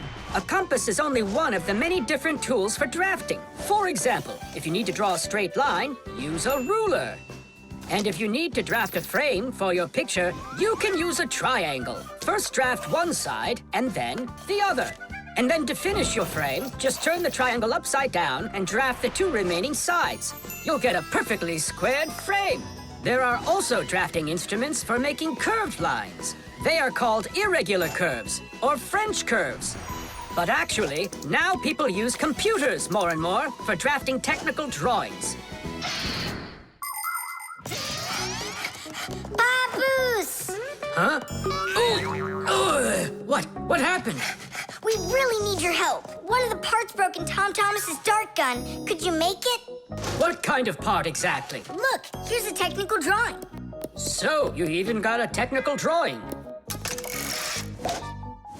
Very good then, let's take a look at it.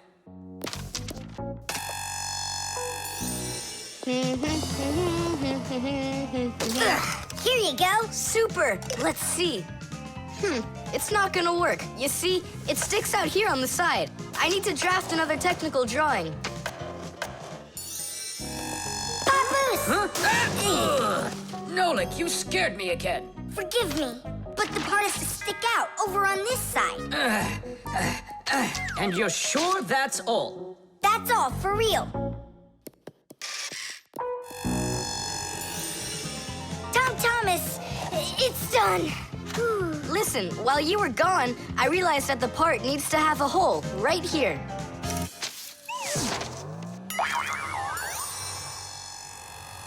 Papoose? Again?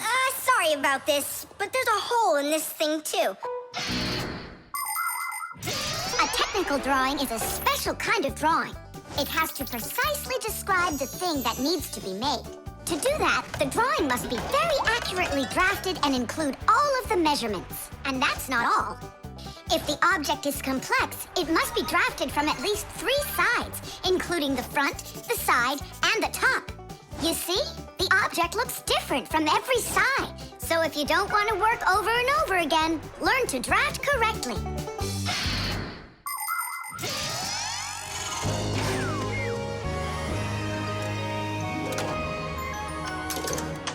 Kaboom. It works. Bullseye! And all thanks to our technical drawings. Yeah, after 3 tries, right? Some draftsman you are. Now I can draft all sorts of technical drawings. Even one of you if you'd like. No, don't bother. Hey, Great. That tickles. Now do me a favor and turn. Hey, what are you doing there? Just stop.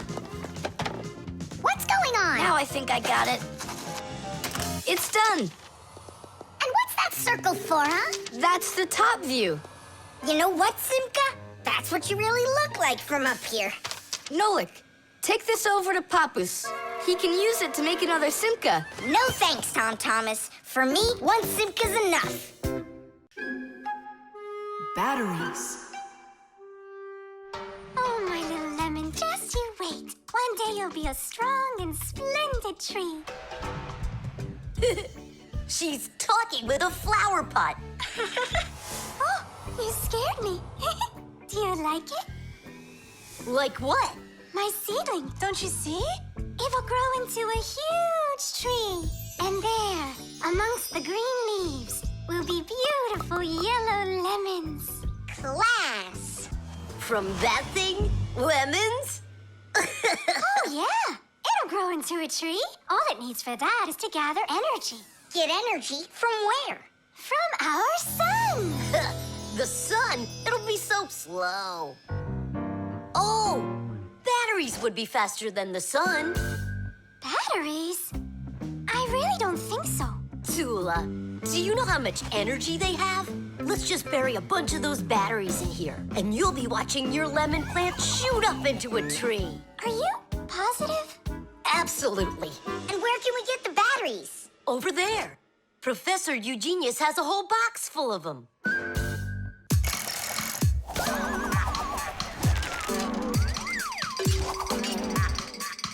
Batteries, batteries.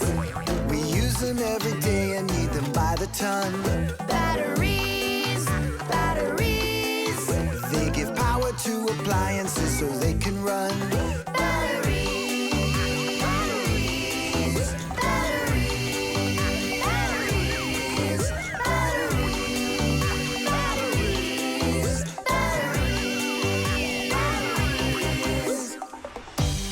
That does it. We'll be seeing the first lemons before the week's over. The first battery in the world was made in Italy more than 200 years ago.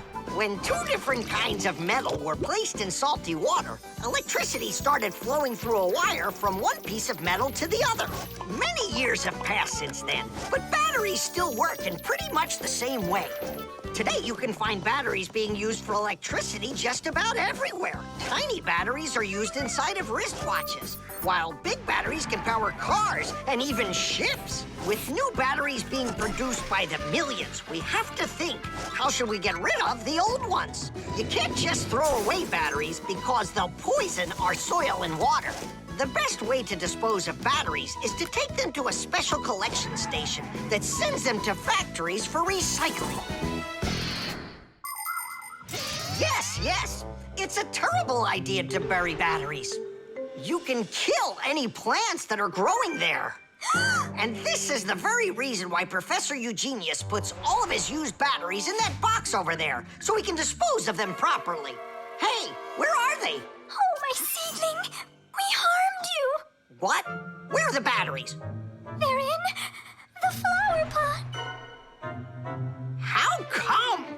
So the lemons would grow faster. From the batteries? Who came up with that idea? It will die! Hurry! We gotta go save it!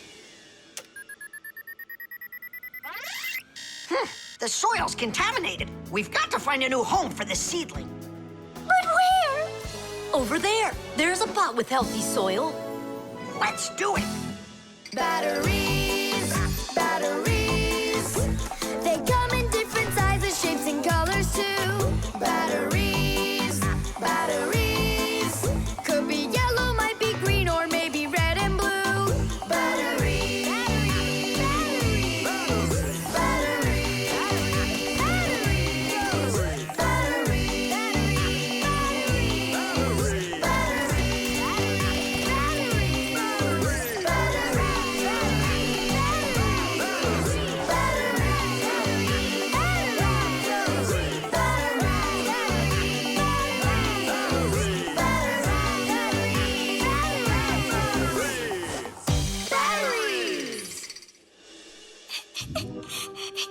Don't cry, Tula. The seedling will be perfectly fine. It will grow big and strong with branches full of beautiful lemons and oranges. And watermelons. It's a lemon tree fire. Will you ever stop going too far, like with the batteries? Well, anyhow, batteries are cool, right? Look how many appliances can't work without them. You're right. Appliances can't work. Look, the seedling's coming back to life. It really is. Tula, tell us, isn't it splendid? Splendid. Chess. How about that? Then I'll play my pawn. And I'll play my pawn. Grandpa's, we need our spool, and it's missing. Oh, congratulations. Professor, have you seen it anywhere? The spool? I haven't seen it. We're playing chess, can't you see? Do you like board games? Like dominoes, for instance. Just about everybody has played it. But do you know where it came from? Dominoes was invented by the ancient Chinese. They made tiles and decorated them with dots like on a pair of dice. And this is a game that looks a lot like checkers, but it's a lot more challenging. It's called backgammon. Backgammon originated in Persia, and from there it spread all over the world. But the most challenging game of them all is the game of chess. Chess was invented in India, and today the game of chess is loved in every country. It's played by adults, by children, and even by computers. Chess is a real sport. But the most important thing for playing chess is not the power in your arms, but the power in your brain.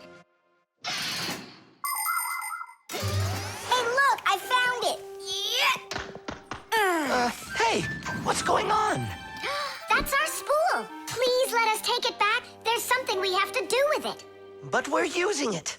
Can't you wait? It's a replacement for the missing pawn. Oh, Nolik can work for a while as the pawn's replacement. Yeah. I could do it. All right, you can take it. And you stand right over here. 1, 2, 3, up we go! Class. So how do we play? You're going to play for the whites. And now I'm going to capture your knight.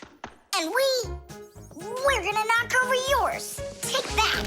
Whoa, whoa, whoa, young man. Slow down. It goes back here.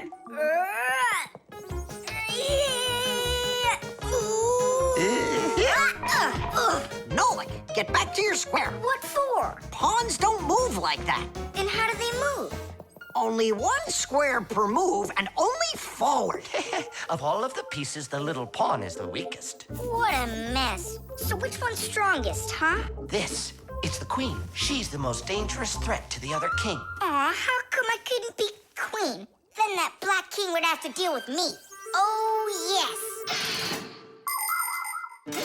In chess, each player has a black or white army with 8 pawns, 2 knights, 2 bishops, 2 castles, and a queen. All of them work together for their king, trying to protect him while attacking the enemy's king. If the king finds himself in a position where he can be captured, the attacking player says check. And if the king finds himself with nowhere to run from the attack, it's called checkmate. Whoever checkmates the other player's king first is the winner. I'll move my queen. Yeah. And me, my queen. Then I'll just capture your queen. Aha! Really? Then I'll just capture yours.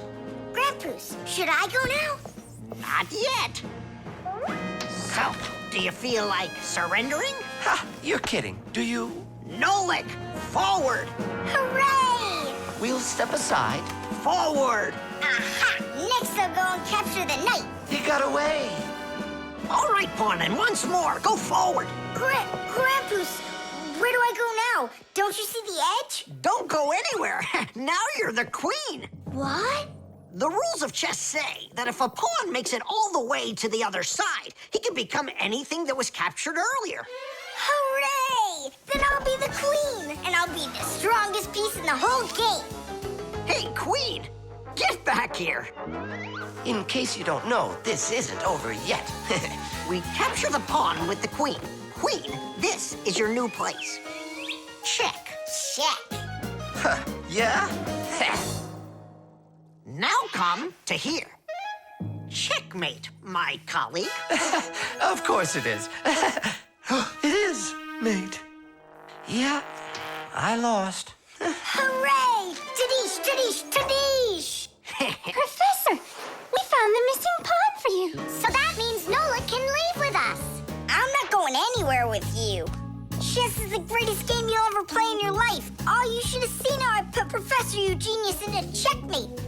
Really? Well, Grandpoos helped me a little. Actually, it was Grandpoos telling me where to move. But I'm the queen now. The motion sensor. This part has to be replaced with one that's new. I've got an idea. How about we run to the warehouse and get it? 'Cause you don't have time to go there. And that way you can keep on working. All right, then. Only remember the code for the part. A8375. I'll remember it for sure.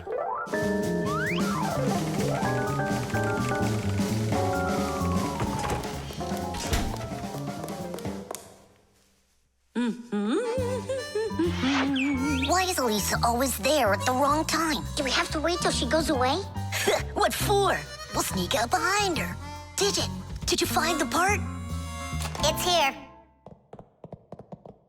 Are we ready? Yeah, we're ready. Let's do it.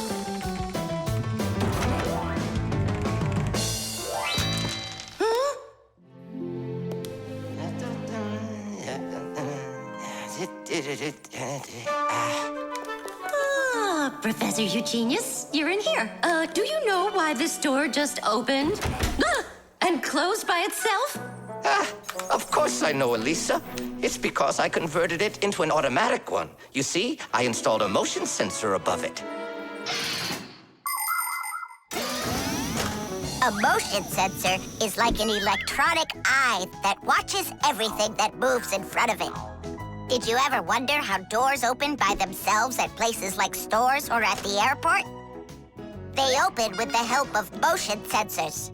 If the sensor sees that someone walks up to the door, it sends a signal to the door's electric motor. The electric motor opens the door and then automatically closes it after the person walks through it.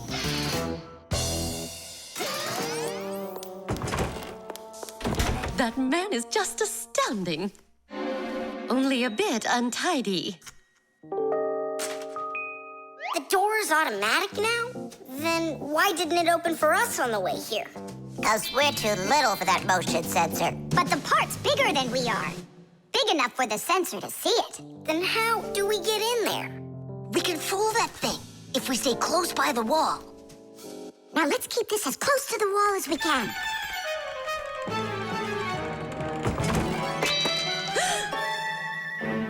This door is a little too automatic.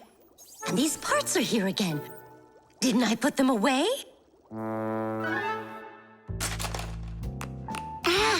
The sensor still noticed us. Here's what we gotta do. Let's break it. Why do we gotta break it? All we have to do is deactivate the unit. Sensors are used to help people in all sorts of different situations. For instance, motion sensors notice when someone is moving so they can automatically open a door or turn on a light. Some automobiles are equipped with rain sensors. If it starts raining or snowing, the sensor automatically turns on the car's windshield wipers. There are also sensors that react to how much light there is. In the evening, when it gets dark, light sensors can be used to turn on street lamps. And in the morning, when it gets light again, the sensor switches them off. A smoke detector can sense when there's smoke inside.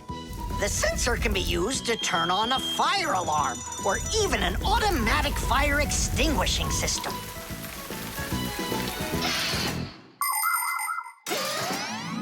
I turned it off. That should do the trick. Great job. Let's go.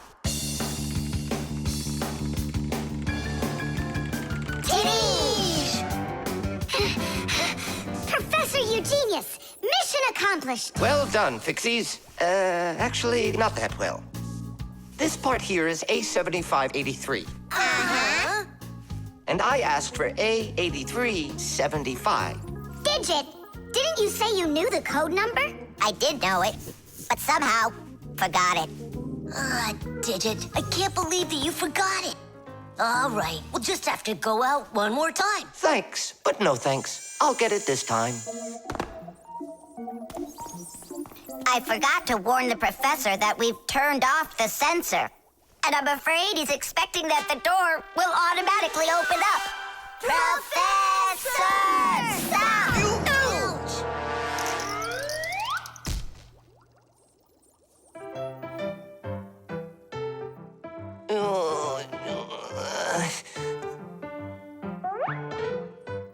Forgive us, we didn't mean it. The catapult.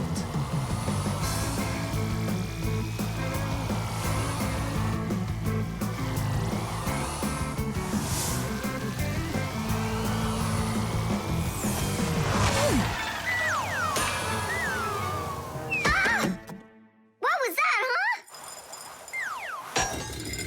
Strange. Tom Thomas isn't here. There's no way these toy soldiers could have shot it themselves. Now that was a good shot. It wasn't real long, and not high either. And off target. It was pretty awful. It was good, but awful. I got it. So what do? We need to raise it up a little higher. Hey, Fire, Nolik! Why in the world would you shoot at a Fixie? Fixies, they're supposed to be in school right now. Actually, I'm on my way to school. How about you, Fire? Why aren't you in class? Because there it's totally boring. But here, look at what a cool shooter we found. Ha! What did you call it? You've got no idea what this is. It's called a catapult, guys. A cat with gold eyes? It isn't a cat with gold eyes. It's a catapult, guys. Catapults are ancient propulsion machines. They were used to shoot stones, heavy arrows, or barrels with burning tar. The main part of the catapult is a special piece of rope. It is twisted very, very tightly like a spring. The rope is then wrapped around a big spoon. And then, if you pull the spoon back, put a stone in it, and let it go, the catapult fires a shot. Ooh, and the stone flies far, far away. Uh-huh. All right, so here we go. Came up short. What do you mean short? What are you aiming at? You'll see. The spoon needs to go further back. Just a little. Guys, you're gonna break the glass. Nolik, now push. All right. Yes, right on target. Now let's fly out into space. Wait, what space? What kind of flying? Who's gonna fly? I'm gonna fly. Right out the window. Right up to the moon. First fixin' onto the world, Nolik. Are you ready for your flight into space? Yes, sir. Nolik, get out of the spoon now. I'll be the first Fixie on the moon. Yeah. Nolik, enough of this. What kind of joke is this? It's not a joke at all. He's gonna fly into space. And how come it's not you? Because he's lighter.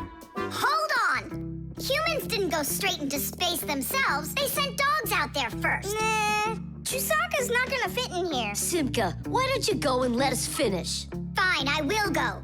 But only after Nolik finds himself a helmet. You're right about that. I'll go find a helmet.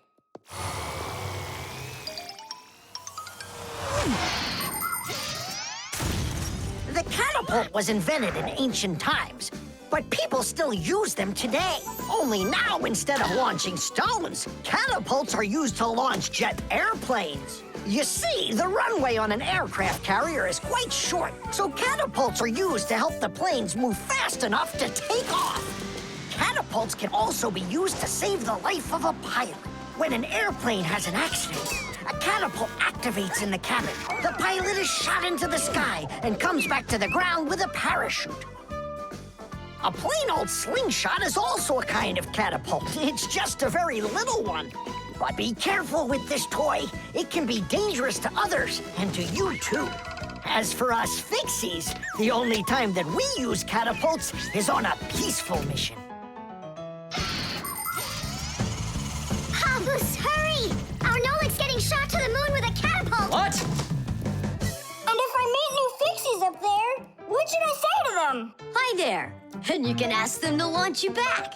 So? Let's do it! Fire! Launch it! Stop! Don't! Simka! Nolik! I'm not getting out!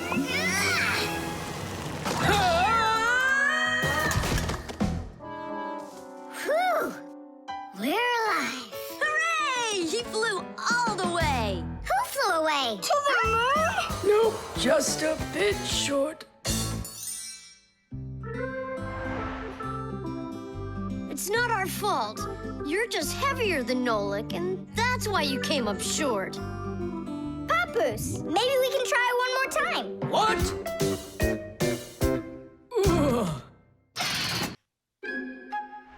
The prosthesis.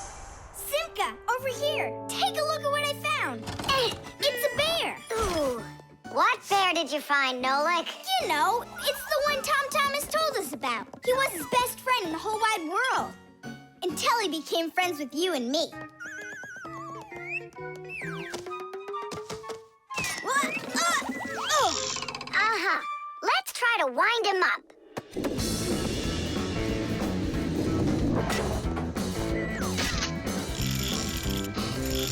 Come on, come on, come on. There you go. Now walk, Teddy. Go on, Teddy. Yeah. Oh, no. Poor little teddy bear. They ripped his leg and didn't care. We didn't rip his leg. It was already broken. It's all clear. A compound fracture. Then why don't we fix him? Tom Thomas will be so happy. Wait, it's not going to be that easy to repair it. We'll need a prosthesis. The human body is built around a frame of bones and joints. And if you break one of the bones, it'll usually heal by itself. The broken bone will grow back together, and you'll be back to normal. But sometimes bones or joints can break so badly that it's impossible for them to heal. When this happens, they have to be replaced with an artificial part called a prosthesis. A prosthesis can replace more than a bone or a joint. It can be made to replace a whole arm or a leg. And where are we gonna get a prosthesis? I'm positive we can get it from Professor Eugenius. You're right. Help is on the way.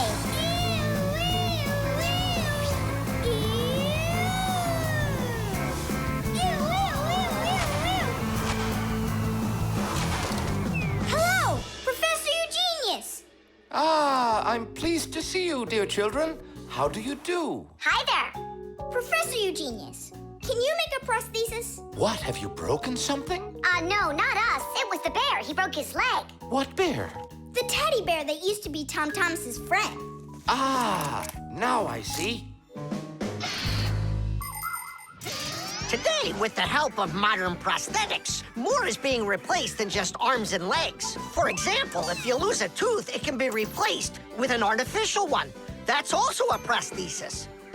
And there are times when a person starts losing their vision because the lens in their eye gets foggy and can't focus. For this, there's another kind of prosthesis, a new clear artificial lens. A prosthesis can also be used to help people with poor hearing. A tiny device can be put inside of somebody's ear so they can hear what's going on. And that's not all. People have also learned how to treat a sick heart by replacing its worn-out parts with prostheses. What fantastic inventions these prostheses are. It's amazing what they can do. They help people live a full life. Professor, is it working out? We'll know soon enough.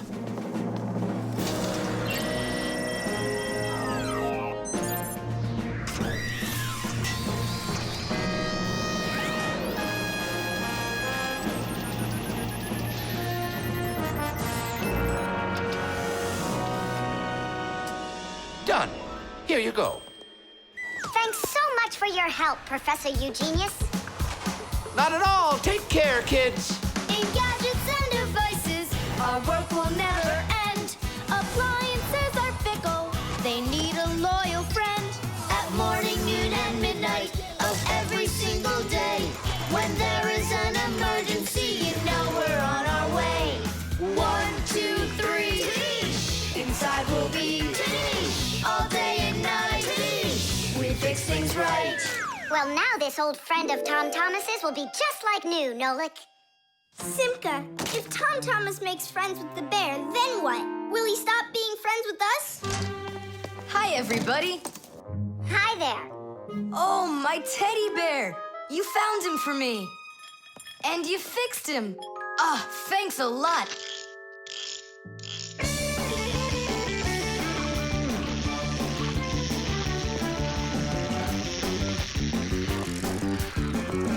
Yeah, it's just like Grandpoo said.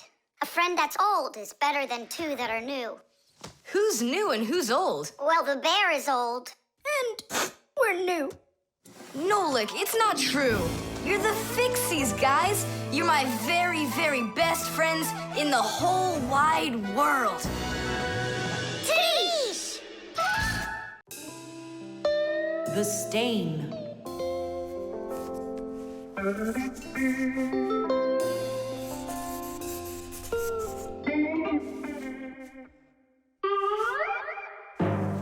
Tom Thomas, what's going on? If you really want to watch TV, then you gotta turn it on first. I'm not watching it, I'm looking at my reflection.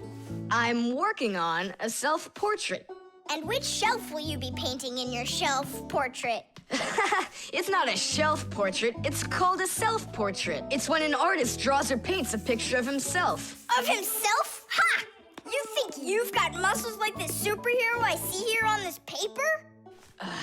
How can I see exactly what my muscles look like? And anyway, let the artist do his work. Tom Thomas, your shirt! There's a spot! Oh no! Wipe it off, quickly! It's even worse. So now what? What we really need is Marcia. Ordinary dirt can be cleaned off with a brush or washed off with water. But there are stains that are not that easy to get rid of. Stains from fruit need to be soaked in hot water first. Blood stains, on the other hand, should never be washed in hot water. You can clean stains from paint or rust as well. Only for those, you'll need to use a special stain remover. But stain removers should only be used with the help of a parent or other adult that knows how to use them safely. Hey, I know a great way to do it. What do you use to get rid of pencil marks? An eraser. Only this shirt isn't paper. And so what? Let's try it. What's the harm? Now I've got 3 colors to get off. New idea. We should paint over it with this correction pen. With whiteout? Yeah! That was a bad idea. Now I got it. You have to use some water.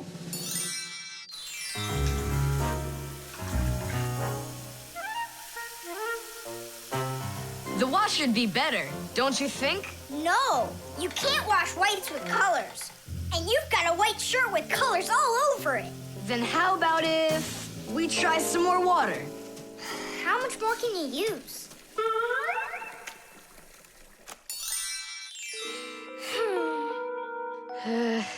Any more ideas? You know what? It's possible we did something wrong. Everything you did was wrong. You should have used a spot remover to clean off that stain. A spot remover? No way! Oh, take a look at it, Simka. I think it's marvelous. They painted that white shirt so nicely. Tula is Simka's best friend. She's very tall, almost as tall as Papoose. Yeah, she's the tallest one in her class. And she's strong, too. Tula loves to laugh, and she does it louder than everybody. That's just the way she is. Cheerful and kind. Ready to help anyone who needs it, and making sure her friends are getting along. Of course, I don't like that she treats me like a baby, especially since she's the one that's a scaredy cat. She can even get scared of a cute little spider. And she believes in all sorts of silly superstitions and horoscopes. Tula will believe anything you tell her, which is really great because it makes it so easy to play tricks on her. But she takes it all in good fun. That's because she's Tula. It was on purpose, wasn't it? Well, yeah. Tom Thomas, no! Your mom will punish you for just one of them. And now you're gonna make more stains? Don't worry, Nolik. I forgot that this is an old shirt, and I'm allowed to get it all dirty if I want. And I tried so hard to clean it. Put another spot there. And over here. One in the middle. And a line over there. Splendid. That looks great. And how about down there? Wow, it's like fireworks. Splendid. There's a name for this style of painting, and properly speaking, it's an abstract painting. They have lots of lines and spots, and everyone sees whatever they want in them. Yeah, look! A golden ball by the river! And there's Tom Thomas with an F on his report card. Tom Thomas, what did you do to your room? And your shirt? You know what they call it? It's, abstract art. There's something good in it. I like it. Abstract art. Isn't it great? Ah, my little artist. Nolik's cube. Whoop! Tom Thomas, you'll be late for school if you don't stop. School? Don't you worry. What's he breaking this time? This time, nothing. He's solving a Rubik's Cube, Nolik. Whose cube is it? The Rubik's Cube is the most popular puzzle game in the whole world. It was invented by Professor Rubik from Hungary. A cube has 6 sides on it. And on a Rubik's Cube, each of these sides has 9 squares that are all the same color. You start by mixing up the colors. To solve a Rubik's Cube, you have to turn the pieces, and you keep turning and turning them until each side is one solid color again. For instance, red or yellow or light blue. That's nothing. Hey, Tom Thomas, how long have you been messing around with this cube already? It's been 3 whole days of turning. 3 whole days? We could solve that puzzle in 5 minutes, now couldn't we, Simka? Oh, really? Then go right ahead. I'm off to school. Well, you ready to show Tom Thomas who's boss? Just count me out. Hey, I thought you said Rubik's Cubes are easy to solve. I never said anything like that. This problem is all yours, Mr. Bragger. All right, I'll figure it out myself.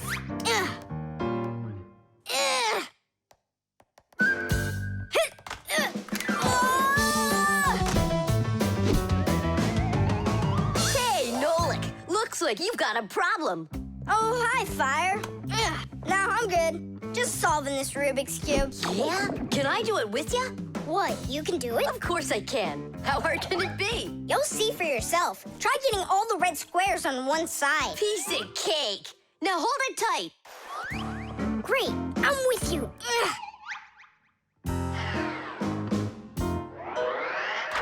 Whoa!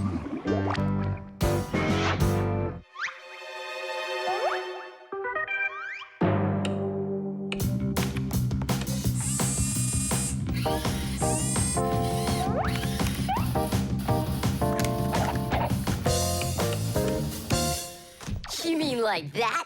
Class. And what about this side? What? This side's gotta be all blue. Okay, let's go fix it.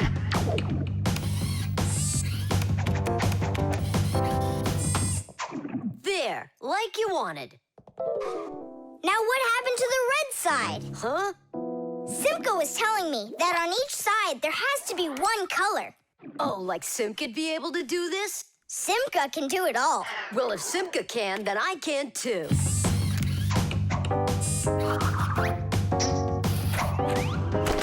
Oh! Fire! You busted the cube! I didn't bust it. I took it apart. Now let's put it together. And not just any way, but the right way. Puzzles are toys, games, or problems that force you to use your mind in a clever and creative way. Take a labyrinth, for example. In a labyrinth, the challenge is to find the one way to get through a series of tangled corridors. Another fun puzzle is a jigsaw puzzle. Here, you need to put together a picture out of many little pieces. For this, you need to not only pay attention, but be patient. And there are all sorts of puzzles for the computer. One popular computer puzzle is Tetris. In Tetris, different shapes fall down the screen, and you have to think quickly to get them to line up into rows. And solving puzzles isn't only a great activity for people, it's good for Fixies, too. That's right, puzzles are like exercises for our brain. There, all done. Nolik, you better hurry, because Tom Thomas is on his way home. Hi there, Simka. Just take a look at this. We did it. I can't believe it. How? Oh, it was a piece of cake. Simka, Nolik, I'm back. Well, I'm out of here. Ciao! Woohoo! Wow, you really solved it. It was Nolik. Nolik, you are cool. So how? You see, first you break it apart into all of the pieces, and then you put it all back together. No. That's cheating. You gotta turn the cube, not take it apart. Now I'll solve this cube, honestly. I don't think you can. Why, so sure? I glued it together. How come? So you'll stop straining your brain with it. Now the cube will always be the right way. But if it doesn't turn, it's not a Rubik's Cube. Well, yeah. Now it's a Nolik's cube, right? The Shadow Play. Oh, hi there, Tom Thomas. What are you doing here? I dropped a paper clip. Give me some light. Huh. What's so funny, huh? We're trying to help you funny shadows, that's what. Hey, check this out. It's an eagle. And Simka is a goose. She looks more like a moose. I do, huh? All right, and take that. You're like real actors performing in a show. Uh-huh. Actors playing a theater, you know? And we're just under a bed. And so what? How about we make our very own theater? A theater with shadows. Class! Tom Thomas, we need a piece of paper, a huge sheet. It's really quite easy to make your own shadow theater. You can make the screen out of a white sheet or a big piece of paper. Next, make sure the room is dark and shine a desk lamp at the screen. Now, to make the shadows, just put yourself or a cardboard cutout between the lamp and the screen. Your shadow or the shadow of your puppets will come to life. But make sure that the audience sits on the other side of the screen.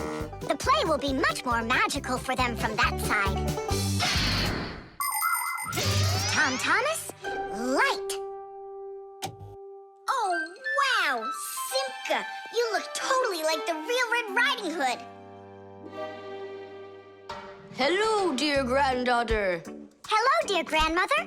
Grandmother, what very big eyes you've got. The better to see you with, my dear. Nolik, come on, we're rehearsing. The wolf's voice is funny. Grandmother, I never noticed what very big teeth you've got. They're so much better to eat you with, my dear. Yum, yum, yum, yum. Let them out, wolf. Or I'll get them out, myself. Ha ha! You'll stop me with that little stick? Hey, that's not in the fairy tale. But in the fairy tale, it's a normal hunter. And what do you think I am? Look for yourself.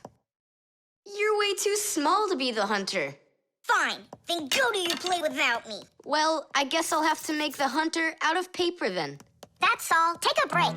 I'm really thirsty. She was so salty, that grandma. Nolik, don't be upset. The wolf is huge, and I'm so little. Then let's make you bigger. You see? Now you're bigger. Yeah, you're right. And if we go back here, then I'm even bigger. Now you know. If you go back here near the lamp, your shadow will get bigger on the screen. Class! There are just so many different kinds of theaters in the world. In the dramatic theater, the actors speak the lines of the playwright. At the opera, the actors don't speak their lines. They sing them, accompanied by an orchestra. And here at the ballet, the performers don't speak or sing their parts. Here, the story is told with dance. There are also theaters where the performers are animals. In an animal theater, you can watch performances by cats and dogs, or goats and pigeons, or even bears and seals. There are also theaters where the stories are told by puppets. To tell the truth, the puppets are brought to life with the help of people. Yes, there are so many different kinds of theater. My favorite is the shadow theater. I think it's the most beautiful and mysterious theater of them all. Hello, dear grandmother. Grandmother, what very big eyes you've got. The better to see you with, my dear. And grandmother, what great big sharp teeth you've got. Oh, the better to eat you up with, my dear. Ooh, just wait. Aha, wolf! I've got you. The hunter looks so strong. You're a hunter? Then where's your gun? Why do I need a gun? You're so tiny I could use a fly swatter. But I'd rather do it like this. Like what? With my bare hands. Way to go! Hooray!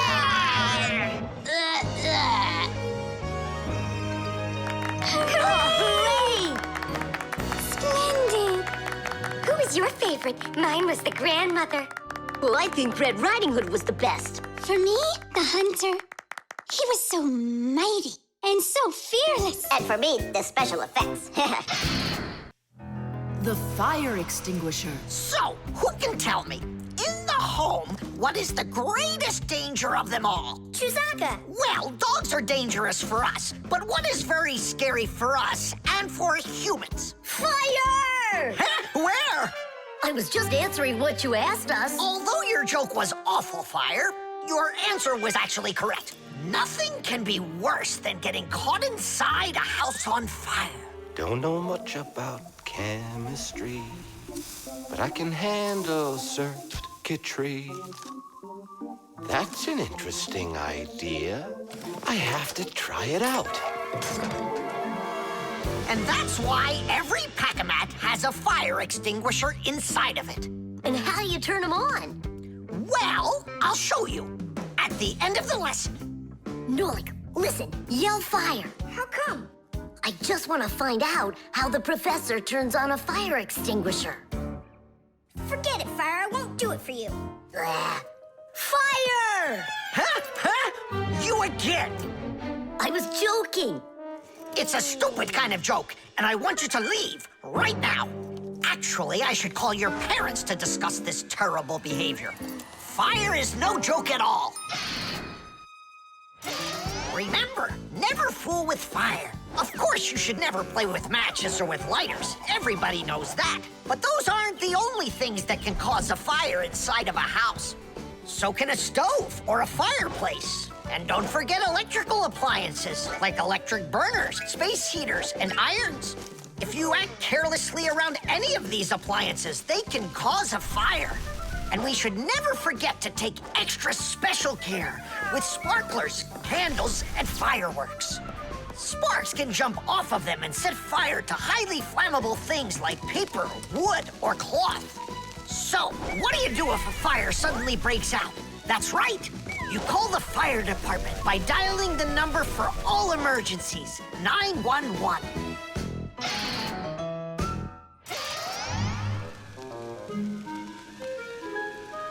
Huh? What's going on? No way. No way! Fire? It's burning for real! Fire! What do I do? Oh, yeah! I need a fire extinguisher!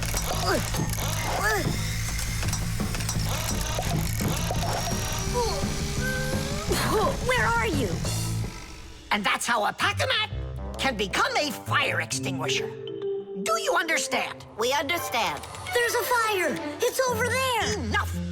You don't know when to stop fire. I'm not joking this time. Please believe me, it's there. Nice try, Fire. Oh, look, he even used smoke this time. No, Simka. That smoke's from a fire. Uh-huh. I'm sure that this time it's for real. It's the truth. I swear I'm not lying. This time I think it's true. He's not joking. We've got ourselves a real fire here. Tula, Simka, turn off the soldering iron. Uh-huh. Got it. Be careful, kids. You have to stay back here away from the fire. And what can I do to help? Take out your fire extinguisher.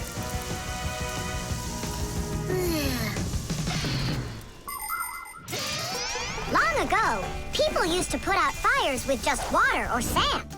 Today, people also use fire extinguishers. Fire extinguishers are cylinders with hoses. They're usually painted red, so they're easy to see. The cylinder is filled up with a special powder, or foam. If someone needs to put out a fire, they point the hose at the fire, pull out the safety pin, and squeeze the handle. The foam or powder shoots out of the extinguisher and puts out the fire. Our fire extinguishers are just too small for this fire. We have to find Professor Eugenius to put it out. I already did. All right, where's the fire? Ah. Ooh. Hooray! We put out the fire! You Fixies are just the greatest.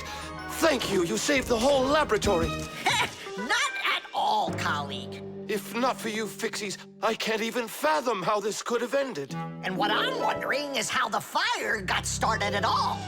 Fire? I had nothing to do with that. Yeah, sure. Then who was yelling, fire, fire? You know what? Maybe it was you that set the fire. Well, if that's what happened, don't even think about coming back to school without your parents. Colleague, wait. It's all my fault. I didn't turn off the soldering iron. Forgive me. Now we know whose parents the school should be calling. Modeling clay.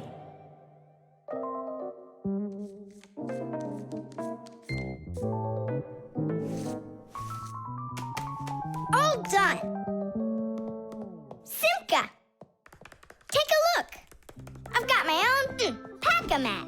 Now look at that. A pack-a-mat made out of modeling clay? But this one's my own, and it looks just like a real one. Okay, you're right. It really does, Nolik. Simka, Nolik, what's up? Hi there, Fire. Want to play some tag with me? I really wish I could play tag, but unlike you, I've got tons of work. Yeah, like what? Well, a bathroom hook fell down. Tom Thomas broke the lamp on his desk. The aquarium has a tube that's leaking. So go and play. I have to get a pack-a-mat. Oh. I wish I could play tag. Hold on. Nolik, you've got a pack-a-mat. Uh-huh. Although I gotta say, it looks a little strange. That's because it's... Let's fix everything before Simka with your pack-a-mat and my Fixie board. This'll be great.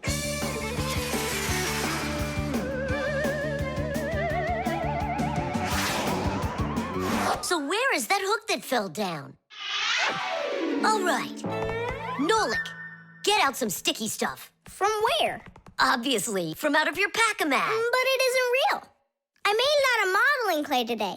Out of clay? Well, it totally looks real. Long ago, back in the Stone Age, people learned how to use clay to make their dishes and sculptures. But the modeling clay that we use nowadays was only invented about 100 years ago. Actually, modeling clay is just plain old clay with some ingredients added so it won't dry out. And dyes are mixed in to make all the different colors. There is just no end to all of the fun things you can make out of modeling clay. I got an idea. Go on, turn around. What are you doing? Grabbing glue out of your pack-a-mat. All right, get up here. Will it stick? Yeah, of course it will. Let's go and fix the lamp.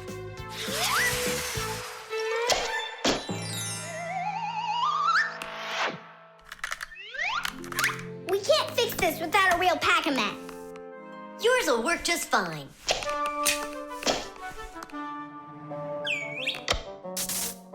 Tadish! So, what else did Simka have to fix? The aquarium. Hop on.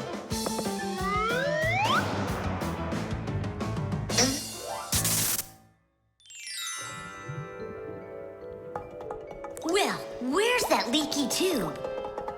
Here, it's leaking at the joint.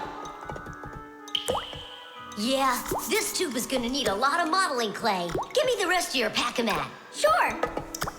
And here's a souvenir.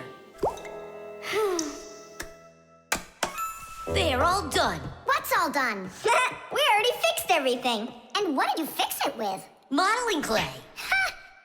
Modeling clay isn't gonna hold anything. Well, I say it will. Wanna bet? All right.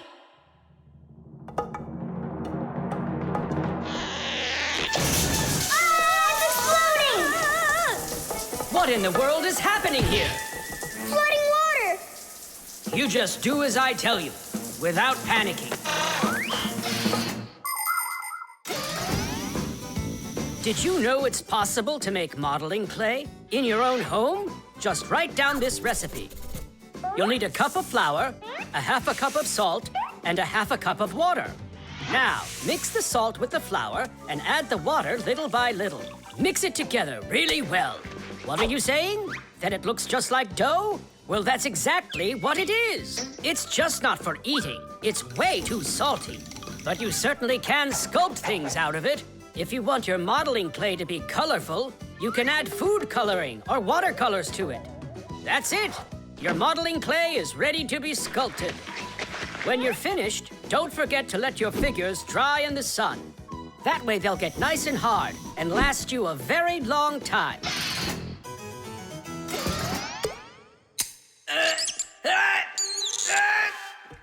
Phew. We almost didn't make it. And did you fix the lamp with that modeling clay? Uh-huh. And the hook, too. That was not a good idea. But it was really quick. Hey, that's true. That's why I want to give a medal to you. You're heroes. For real? Of course you are.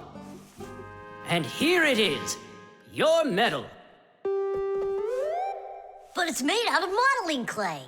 Your reward fits your heroic deed. Tubes. Today's lesson will be on pipes and tubing. Right here inside of this laboratory, you can see them all over. Look, over there, and there. Some more over there, and there's another one. So, who can tell me some different uses for tubes? Digit. They're used in plumbing to carry the water. Nolik, in school we don't give an answer without being called on. Digit. You can... And for carrying waste. I am talking to Digit now. Gas goes through pipes too. Stop interrupting us. And don't forget about smoke in a smokestack. Nolik, that's just rude behavior. Out right now.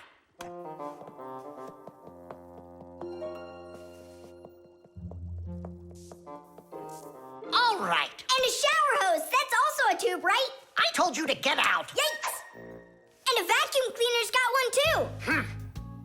And those spyglasses that pirates use when they're sailing. Hey, what do you say we all go and sneak out of here? Great idea. Let him call out to himself. Shh. And a trumpet's a tube that you blow through.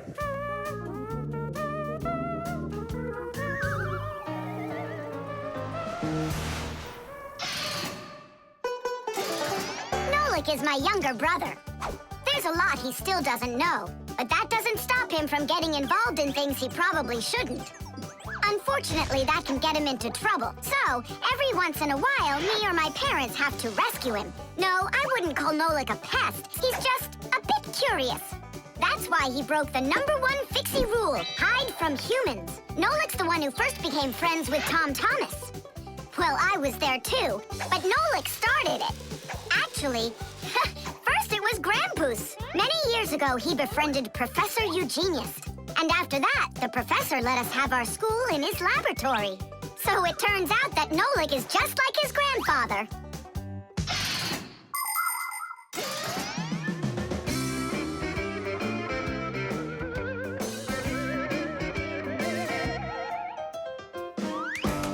Digit, go on then. Tubes are, Wow! Just look at all the tubes in here.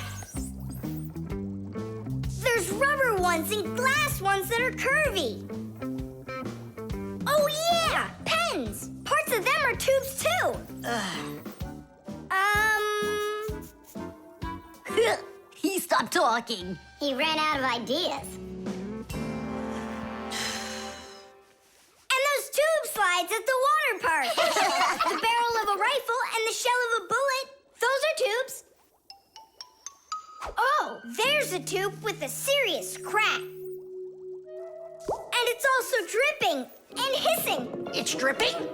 Where? How can I show you when you kicked me out of class? What's going on? Take a look. That tube up there is leaking. That's acid dripping out. Is that dangerous? It's awful. Any second now, it'll explode. Where did Professor Eugenius go? He went to eat a sandwich. So what do we do? It's a disaster. Don't panic. Fire, Verda. Go to that hose and shut off that valve. Simka, go get a pack-a-mat. We'll fix this pipe ourselves. It's very important to be sure that a pipe won't leak. But making pipes that won't leak isn't so easy. Pipes can be made by rolling up a sheet of metal and sealing it up. Unfortunately, the seam can break, and that's why people have figured out how to make pipes without seams. They do it by stretching out hot metal on special machines. And PVC pipes are squeezed out of hot plastic like pasta. When the plastic is cooled down, it hardens into a pipe. We fixed it just in time. Nolik, way to go there. Hey, Simka, where is he? Don't know. He finally left. Here I am. Nolik, I want to thank you for being alert, and I'd like you to join our class. Tadish! Only don't forget, in my class, students cannot answer unless they're called on. Now then, pipes and tubing. Digit, please continue. Well? But Nolik said all of them already. Nolik. Not all. A straw for drinking a shake is a tube, and some noodles are tubes made out of dough. And what's it called? That thing. A hole in a mountain. Wait a second, I'll get it. A volcano. That's not it. They go this way. I mean the kind that go like that. Heh, they're tunnels. You got it. Well done there. Yeah. The barcode.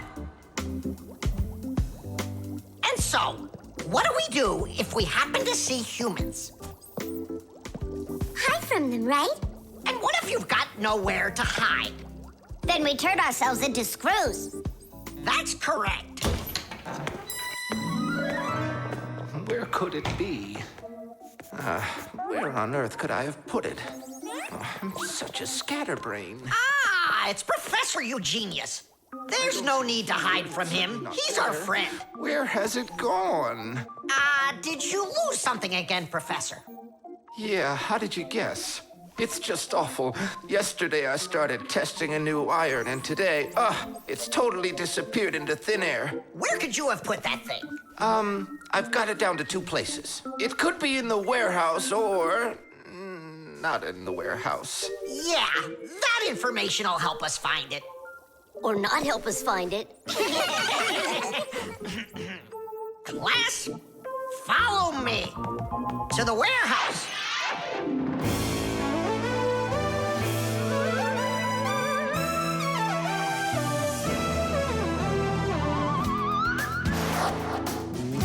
Wow, look at all these boxes. If we have to look inside each one of them, it'll take us 2 days. Maybe we'll get lucky. Let's look in this one. No, inside there is a fan. A fan? Wow, it's a fan. And what's inside this one? A mixer. Yeah, amazing. And what's in this box? An electric kettle. Made in Germany, by the way. He's right. There is a kettle in there. Professor, is this some trick? I don't get it. Grandpus, how do you do it? It's gotta be magic. What else? Here's how I think he's doing it. I think the professor has glasses made to see through the boxes. Of course not. I only know how to read the barcode that you can see on each of those boxes. Oh, that. Exactly. If you look at the printing on packages and boxes, you will often find a symbol with a lot of black lines and numbers. These symbols are called barcodes. Each barcode has all sorts of information. What the item is, what country it came from, and even in which factory it was made. With the help of a special reading device, a scanner, it's possible to read all the information the barcode holds. It really is an excellent system for stores to know what they've got. You don't even need a scanner to do it? I can figure out barcodes without one. I'll teach you if you want. Class. Let's see. We're looking for a box with an iron. There. Well, bring in the professor. Today, on almost everything that is sold, there is some kind of mark. For instance, this kind of mark is called a barcode. And this one, a QR code. These marks help us find out a lot of information. Suppose you walk by a building and see a QR code on it. Just point the camera on your mobile phone at it, and information about who built it and when it was built will appear on the screen. Isn't that great? It's a shame not every phone can do this yet. And that's not all. There are also marks that work without pictures. There are electronic chips that can hold information. These chips can be put inside of ID cards or travel passes, and all you need to do is press the card near a reader so it can check if you're allowed to go on through. You just made my day. You found it so quickly. What would I do without you? Huh? Is something wrong? This is not an iron. Whose sandwich is that? Mine. Yesterday I wanted to put it into the fridge, only I guess I put it into my... I just get distracted so easily. Look, we need to think this through logically. If you went and placed your sandwich into the box where the iron should have gone, then you must have put your iron in the refrigerator. Oh, here you are. Here you are, my new iron. Oh, I looked everywhere for you. Thank you, my friends, once again. There's no need to thank us at all. You're always there when we need help. You've even let us open our own school here in your laboratory. And we don't have to hide ourselves. Yeah, that's because you're so kind and you love Fixies. The dog. It's about me. Fixies? It's Chusaka. It sounds like she's angry with us. I wish I knew what that mad dog was thinking about. I'm thinking about you. You better hide or people will see you. I'm leaving. See you later. It's going to rain. Chusaka, I have no time to play right now. I'm not playing. His feet are gonna get soaked. Tom Thomas, I'm off. Don't be late. Chusaka, that's enough. No, I need to go to school. He's got his math class today and he's leaving his math book. I'm trying to serve like a good dog, but no one understands me.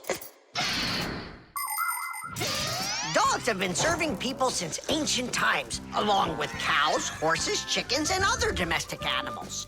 But of all of these animals, the dog was the very first.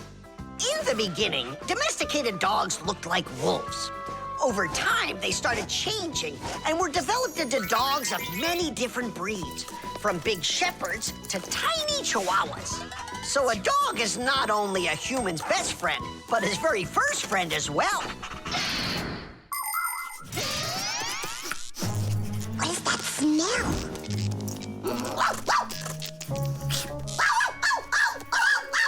Simka, come on out. I see you. Nolik, jump down.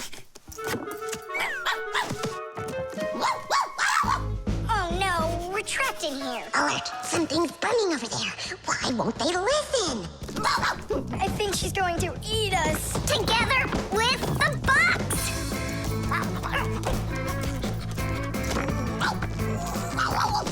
We're done for. Oh. Come on, look. The outlet is sparking. Oh no. Something must have broken in there. Are we going to fix it? Kids should never touch outlets, and you know it too. It's forbidden. Then how do we fix it? Go find Papoose, and I'll stay here and wait for you. But where's Papoose? I know where he is.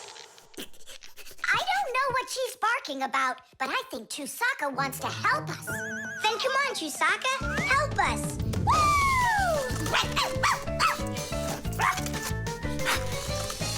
He's in there. Papoose! Papoose! Nolik, is that you?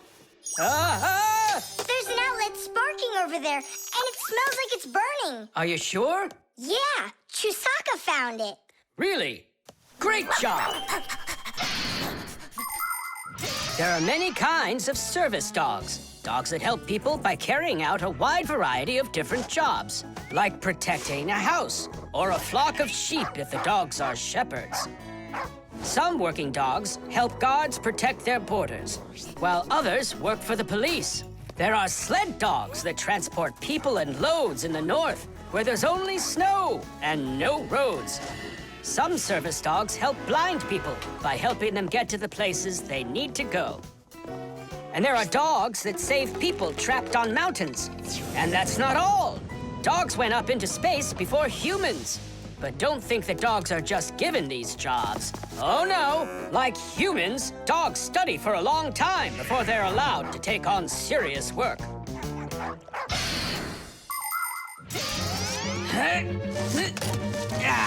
That's all. There won't be a fire, not today. Hooray! Well done, Chusaka. You're a real service dog, no doubt about it. Yeah, I'm working. I'm a real service dog. Chusaka, go away. I've had enough of you already today. Don't say that, because this working dog just saved your house from burning down. What do you mean? She smelled smoke coming from the outlet. It could be that Chusaka means well and wants to do the right thing, but nobody understands her. That's a bit hard to believe. Then what's this book?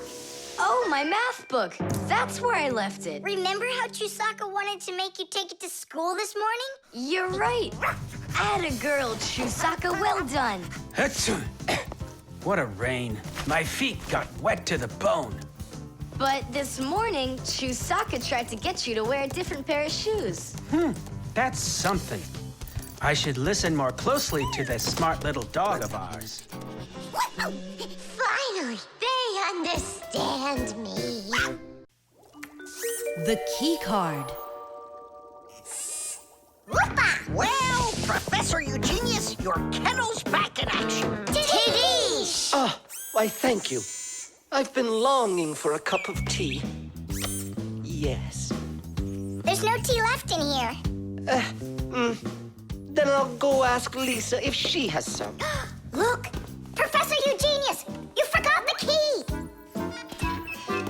The key! Don't close the door! Simka, you must be joking. That's a key. This is nothing but a plastic card. But it is a key. A special kind. It's called a key card. To open up a combination lock, you need to enter a code in the correct order. That means if you can't remember the code, you can't open the lock. But if the lock uses a key card, there isn't any code to memorize because the code is held inside the card's memory, and the lock can read the code from the card. Of course, key cards don't work with any lock. They have to be smart locks that are able to read electronic codes. When the smart lock reads the correct code, it opens right up.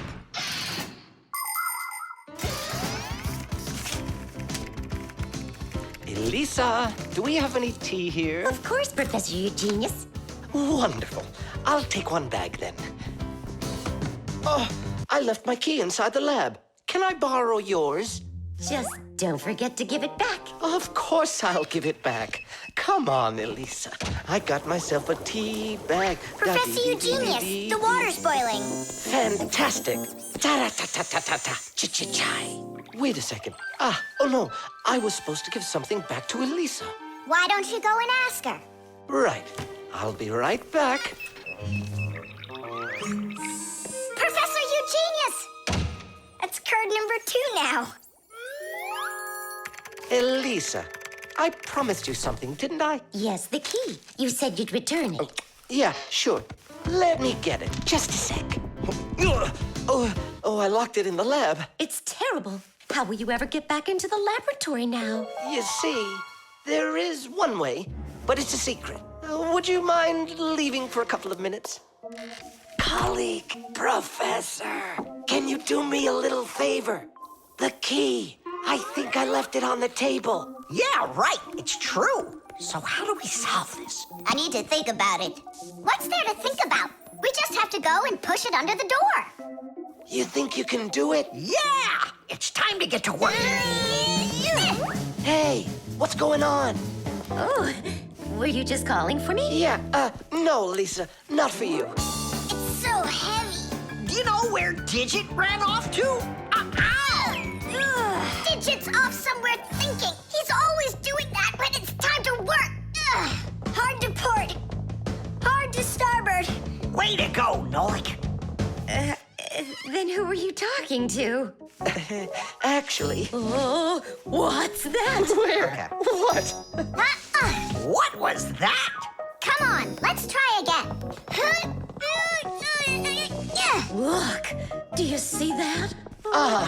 It's telekinesis. It's the power to transport things with your mind. You are just astounding. Was that done with your mind, too? The door? Yeah, sure. You are a genius. Professor Eugenius is a very talented scientist and a dear old friend of the Fixies. He always helps the Fixies, and the Fixies are happy to help him, too. Professor Eugenius let the Fixies set up their school right here at his laboratory. It's hard to imagine a better place for a Fixie School. People from all over the city bring all sorts of things to the laboratory to be tested, from computers, phones, and furniture to food and toys. Professor Eugenius uses his expertise to check the quality of all these different things. To help him carry out his experiment, his laboratory is filled with a variety of tools and machines. Yes, Professor Eugenius is a very smart man, but he can be absent-minded. Lucky for him, he's got us Fixies around. Thanks for everything. Sliding the keycard under the door? That was Simka's awesome idea. But the door opened wide while the card was still on the floor. That's strange. There's nothing strange about it. I'm the one who opened it. How? I climbed in the lock, that's all. Figured out how it worked, and titties. Very clever. That's a real tadish. I guess that thinking before you go and fix something ought to be what we all study next. The vent. Tom Thomas! Tom Thomas! Okay.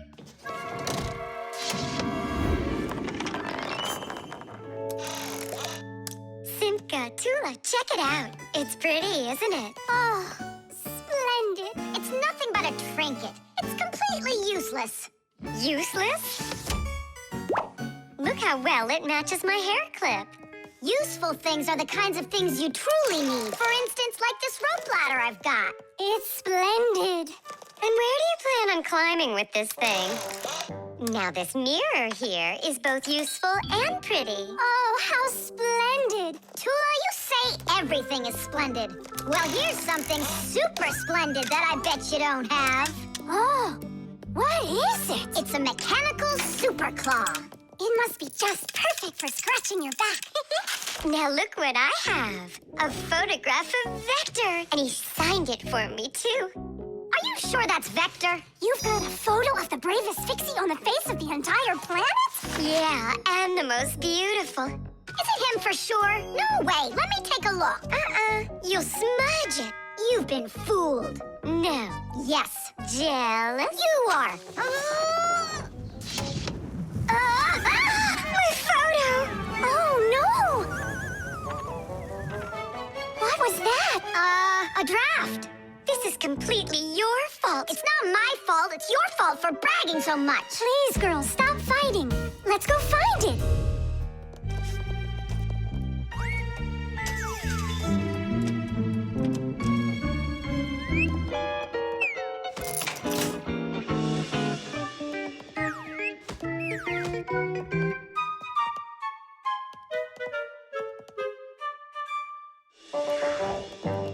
It's just horrible to lose a picture signed by the most famous Fixie ever. It will be horrible when that picture of a Fixie is found by humans. So where could it be?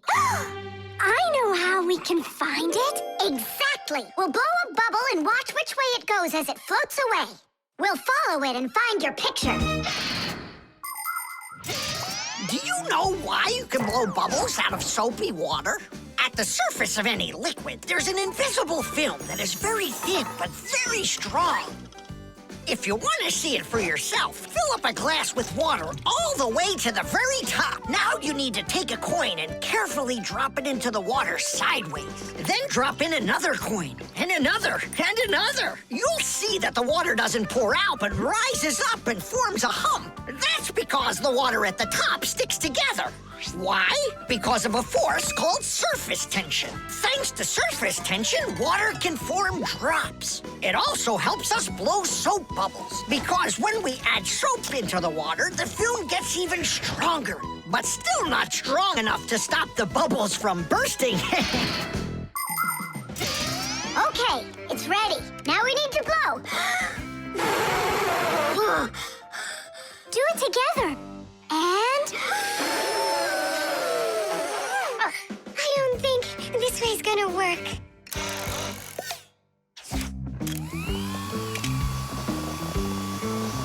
Look, it's flying! We did it! The vent! Of course! Why didn't I think of that before? Have you ever seen seen holes in the bathroom or kitchen that are covered with grids? Well, those are called vents. And behind the vent is a long pipe called an air duct. Unpleasant odors and musty air can be forced into the ducts and sent out of the house. And if you want that old, stale air to leave the house even faster, open a window and let in some of the fresh air from outside. Keep the air in your home as fresh as it can be. Hey, take a look! It got stuck over there! Get it before it flies away! How can we grab it? What do you mean? Don't you remember what I've got? Sheesh! Thank you, Simka. What would we ever have done without your mechanical claw and your fantastic ladder? Then here you go, a present for you. Oh, thanks, it's just great. And I want to give you this. Oh, gee, it's just splendid. Simka, are you here? Huh, what you got there, Simka? A little mirror. It's pretty, don't you think? Oh, you girls. You're all the same. The antenna. Wow, is this cool or what? Ah, hello there, little Fixies. Did you come to see what I'm working on? Professor Eugenius, tell us what you're planning on doing with this huge thing. Well, I hope to use this fantastic device to make contact with aliens. Since ancient times, people have wondered, is there life on other planets? What might aliens from outer space look like? And what kind of spaceships do they travel in? There are some people who say that they've seen alien spaceships and that they look like flying saucers. There are even some people who say they've actually made contact with aliens. But personally, I'm sure it's just their fantasy. And science hasn't been able to prove any of these stories either. The one story that makes me laugh harder than all of the rest comes from a guy who claims that he saw aliens with his own eyes. Can you believe it? He said that there was a group of tiny aliens that looked like humans with glowing hair. It seems to me that this guy just happened to spot a few Fixies who weren't able to hide from him in time.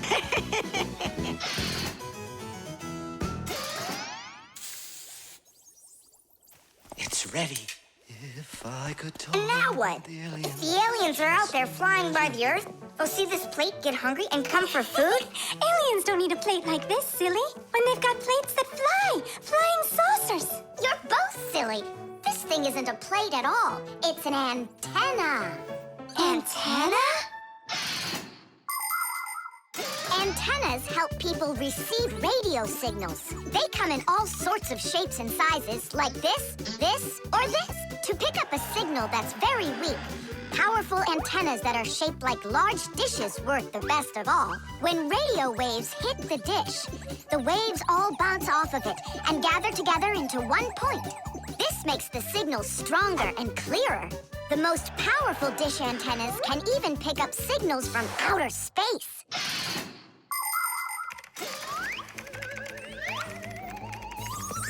Nolik, stop! You'll burn yourself. Don't treat me like a baby boy, okay? Ah, interesting. I wonder what's inside of there. Do you know? Why don't we go and take a look? I was only trying to help him out. No need, Nolik. The soldering iron is way too hot, and I'm practically all done here. Then let's start looking for those aliens in outer space. Just 1 second, Nolik. There. Uh-oh. And now,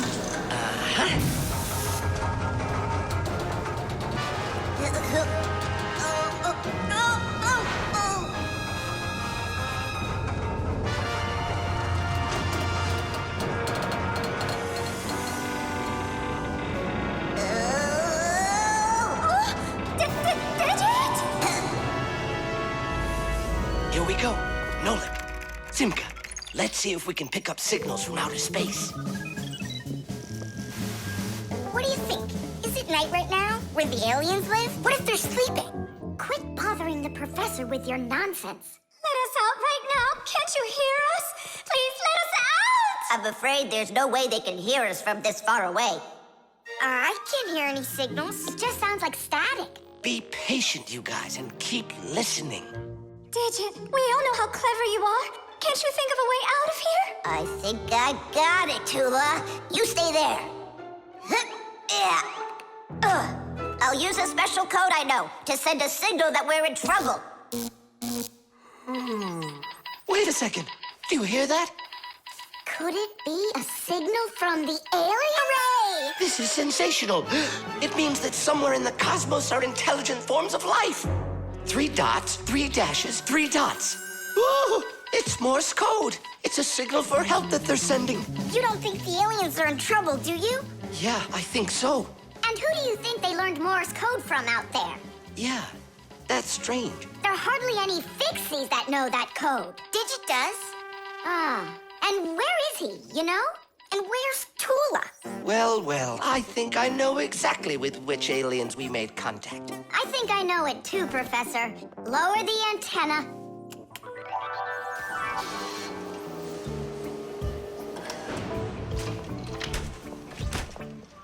Greetings to you, oh extraterrestrial visitors. Hi there. It's good to be back. What a shame. I was really hoping that we'd find intelligent life forms out there. It's all right. At least we found 2 unintelligent ones. The crowbar. Everything's fine here, too. I wish something would break for a change. It's already been a week and nothing's broken in here. Stop worrying. Everything breaks at some point. Well, nothing seems to ever break inside of this house. That's because we take such good care of it. No, Marcia, it's boring with no real work to do. We should move somewhere else. When Fixies graduate from school, they must choose the place where they want to work. Some will work at factories, and some on ships, and some in theaters, and some in hospitals, too. Fixies are needed everywhere. Now, Fixie families with children like to choose places that are a bit quieter. Usually, they'll settle inside of people's houses. It's not too noisy there, like in a factory, but there's still plenty of work to do. They need to check on appliances like computers, vacuum cleaners, telephones, irons, and washing machines. And Fixies always try their best. They just love being busy with work. And so if there's nothing broken in the house, Fixie families will move to a new place where there's much more work to be done. Nolik, did you hear that? I don't want to move anywhere. But think about the kids, dear. They've got their school and friends here. Do you like this friend of theirs? A human kid playing with Fixie kids. You know as well as I that it's just not right. All right, then. If nothing's broken down before the end of the day, that's all. We gotta move. Oh, no, I can't. Tom Thomas comes home the day after tomorrow, and we'd be gone by then. Pull yourself together. And I won't see him anymore at all? Nolik, I have an idea. What idea? If something happens to break down before the end of the day, then we're not moving. But what if nothing breaks? Calm down. We're gonna make sure of it. Simka, you're a genius. But how can we make sure of it? We're going to use a crowbar. A crowbar is powerful and simple. It's nothing more than a heavy metal bar with either sharp or flat ends. It can be very helpful for breaking through concrete or ice. It can also be used as a lever to root out a tree stump or move a boulder. If one end of the bar has a claw cut into it, then it's good for pulling out nails. Yes, sometimes the simplest tools are the most powerful ones.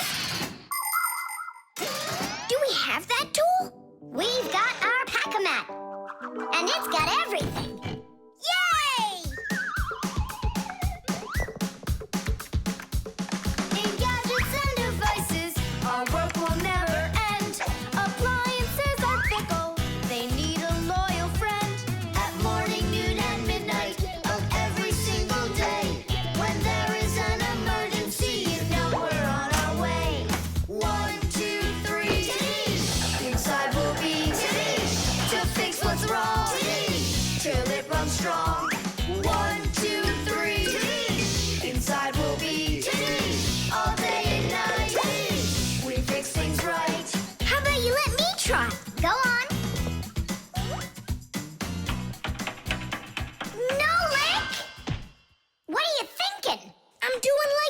doing? No, you're not. Now I'm confused.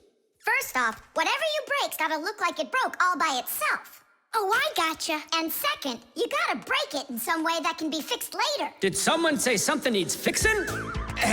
Or am I hearing things? Papas, we just found out that the television's broken down. Are you sure? Yeah.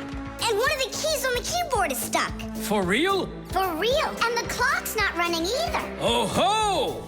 Marcia, our life is getting back on the right track. Should we fix them? Yeah, what else? We are the Fixies. We live to keep on working, and work for us is fun. So we'll just keep on working, 'cause our work's never done.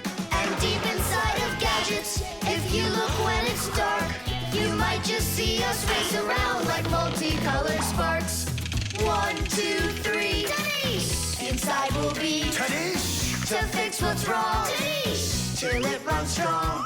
1, 2, 3, Taddish! Inside we'll be Taddish! All day and night, Taddish! We fix things right. Taddish! Oh, that was a lot to do.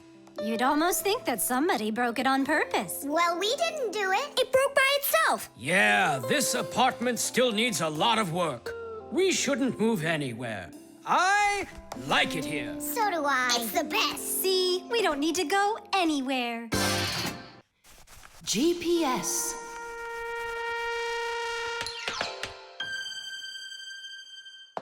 And 3, 4. Stop.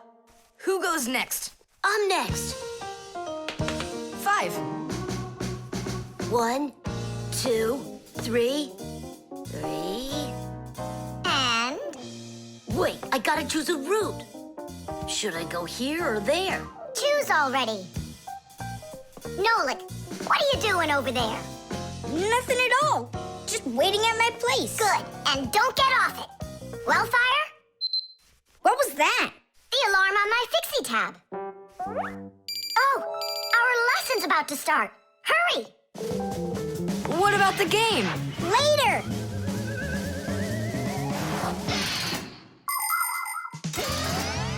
As soon as young Fixies enter their first year of Fixie School, everyone gets their own Fixie tab.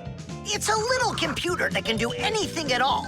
Well, almost anything at all. Studying with a Fixie tab is fantastic. You can read it just like a book and write in it just like writing in a notebook. You can use a Fixie tab to listen to music, watch movies, find your way around, and talk, text, and send letters to your friends. And if you want, you can use a Fixie tab to go on to the internet that humans use, or you can visit the secret Fixie internet, where you can find news about the world of the Fixies. And Fixie tabs have games on them, too. Of course, these games can be a lot of fun, but you shouldn't play games until your homework is all done. Faster, or we'll be late. I know a shortcut we can use. This way.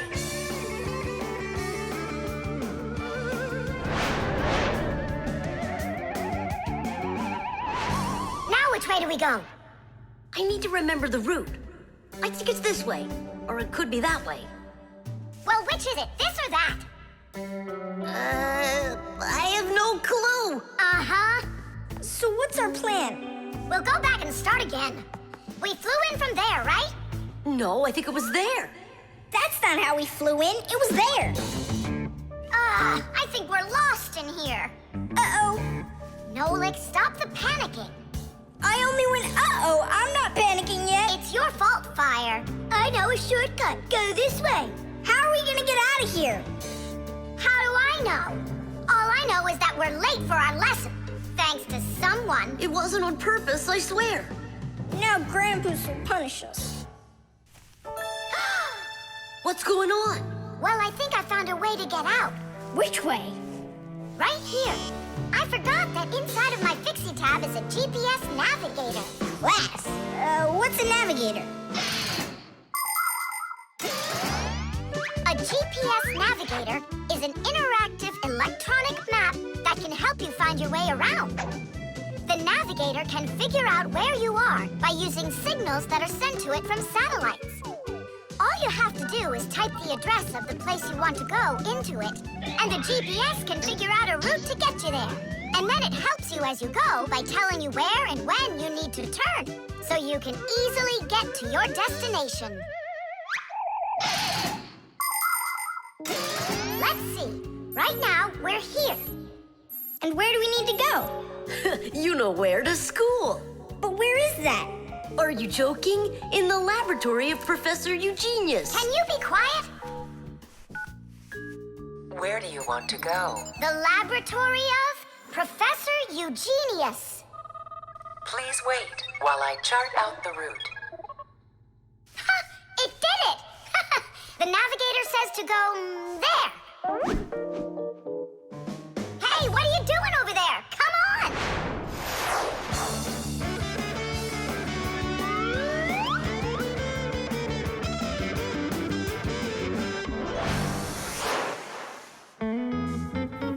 And if you happen to go off route, the navigator will give you a different way to... Well, you finally made it. Unfortunately, you missed an important lesson today. We got lost. Forgive us. In case you're wondering, we were studying navigators. And you know what?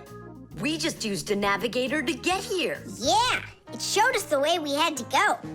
Well, that's certainly quite lucky for you, because now you don't get an F. But from now on, kids, you have to get here on time. I promise you that. 'Cause now we know where to get our shortcuts from. Invisible ink.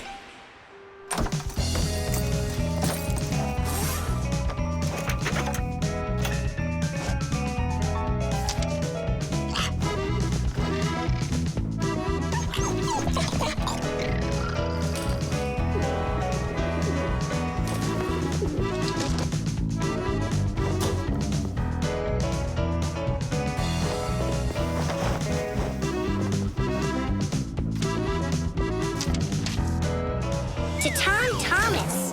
What is it? A note? Who's it from? It's from no one. Ah, is this no one a girl? Hey, tell us, what did she write to you? I don't know. Well, then let's take a look at it. No way. It's a secret. Even from your friends? Mm-hmm. Come on, we're not just your friends. We're secret friends. And you won't tell anyone? Nobody. We promise. Are you gonna open that thing or not? Huh, there's nothing there. Is this a joke or something? Maybe she didn't feel like writing you anything. Then why would she put a note in there? Wait a second. And what if she wrote that letter with a special kind of invisible ink? Wow, I've never heard of it. If you want to keep what's written in a letter secret, you can write it with a special liquid called invisible ink or security ink. You can make invisible ink yourself by mixing lemon juice, milk, or baking soda with water. Then just dip a stick or a brush in it and write on a plain piece of paper, like this. You can't see anything, right? To make the invisible ink visible again, the paper needs to be warmed up with something like an iron. But that's a secret. Well, Simka, you might be right. Only what about the iron? I can't use it. But your mom can, and right now she's doing the ironing. Yeah? Well, that changes everything. Hold on! If that really is a secret letter, then no one should be allowed to see it. Even your mother. What can I do then? Ah, I know what.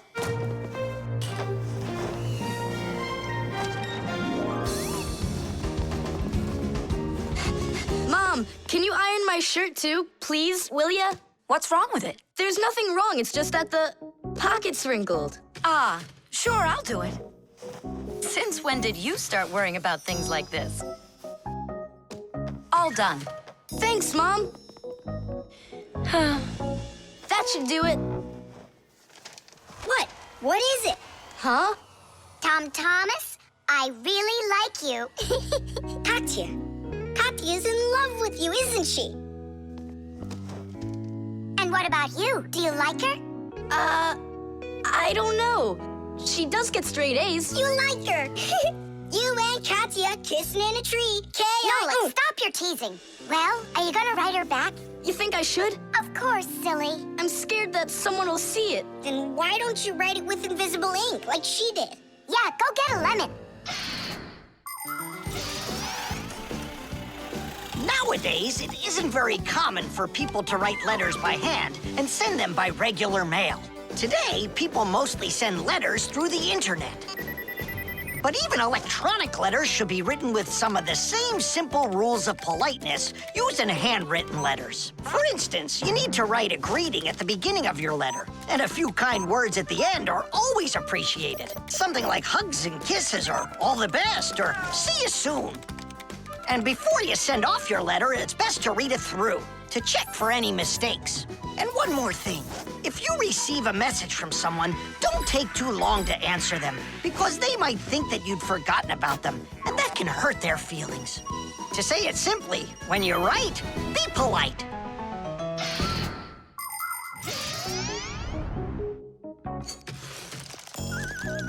Go on, write. And what should I write? Come on, tell the truth. Just write this. Forgive me, Katya. Only there's another girl I really like. My one and only Simka. Nolik! If you don't like it, then why don't you think it up? Tom Thomas, just go ahead and write how you feel deep down in your heart for Katya. Katya, I like you too. Like that? Is that all I have to write? Would that be okay? It's lovely. Kissi. Just zip it, will ya? Tom Thomas, is that everything? And did you make sure to check that you didn't make any mistakes? No, but I'll check right now. Huh, all the words disappeared. Well, if there's something wrong, only Katya will find it. Friction.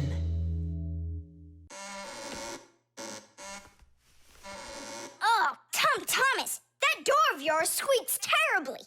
Yeah, and it's not easy to open either. Well, that's because the hinges are rubbing. That's why your door is not working right. How can I fix it? Just reduce the amount of friction. How? With some oil on the hinges. I can do it for you because I've got a pack-a-mat. All right. Simka, can I help you? Sure you can. Wear the pack-a-mat, all right? Friction is the force that tries to stop something from sliding or rubbing smoothly against something else. Rubbing can make things wear out quickly if there's a lot of friction. If you want less friction, you need to put something on the parts that rub against each other, like oil. There are special kinds of grease used to keep clocks and wheels turning smoothly. And for skis, a special kind of wax can be used to make them go even faster. That's it. Now the top hinge. It's all done. Go ahead and check how it's working. It's not squeaking. I told ya. You guys are the best. I gotta go. Go where? I'm gonna go sledding. Maybe you'll take me with you? Sorry, Nolik. You don't have a sled to ride on. I'll see you later. Simka, should I grease the saucer? What for? It'll slide down the hill just the way it is. Ah, okay then. Wait here for me, Nolik. I'll be back real soon with a surprise for you. Yeah, oil slippery. I know what I'll do.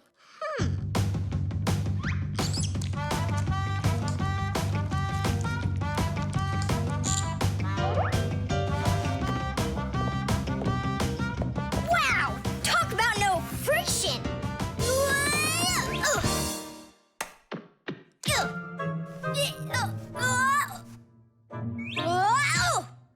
Hey, anyone?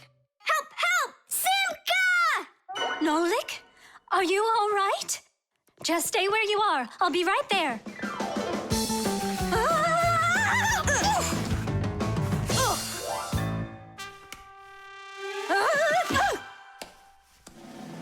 Papoose! Help us, please! Who called for me? Help is on the way! Hey, what are you up to? Grandpa, stay away from here! You'll fall over! Huh? What did you say? Stay where you are!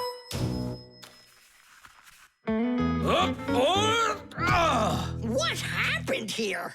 I poured some oil on the table. Why'd you do that? To reduce friction. That's brilliant. Nobody move. I know exactly what to do.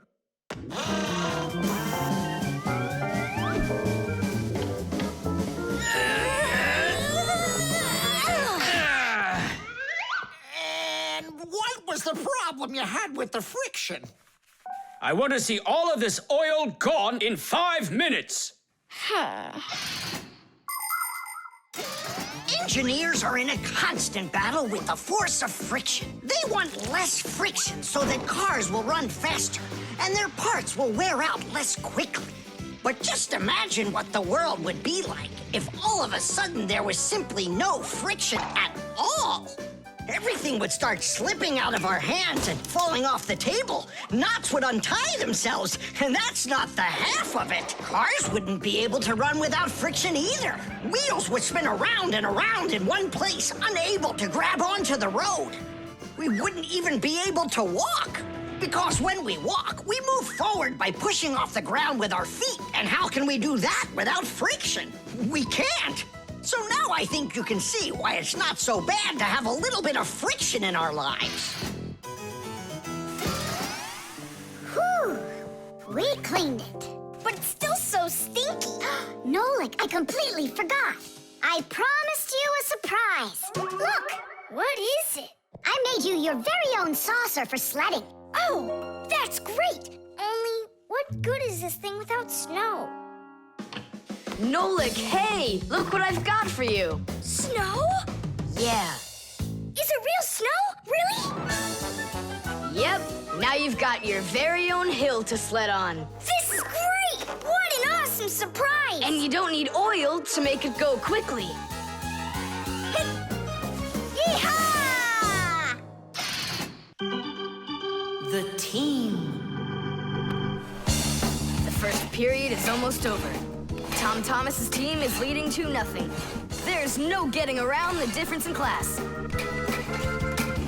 Simka, pass to me!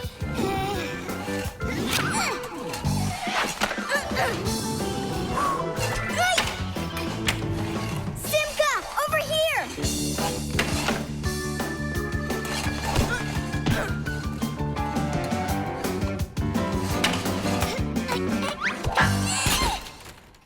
Goal! 3-0. And that's the end of the period. Time for the teams to take a break. This isn't a fair game. There's 6 of these guys and only 2 of us. Go ahead and call your classmates. I'll still outscore you. You sure about that? Uh-huh. Well, Tom Thomas, you asked for it.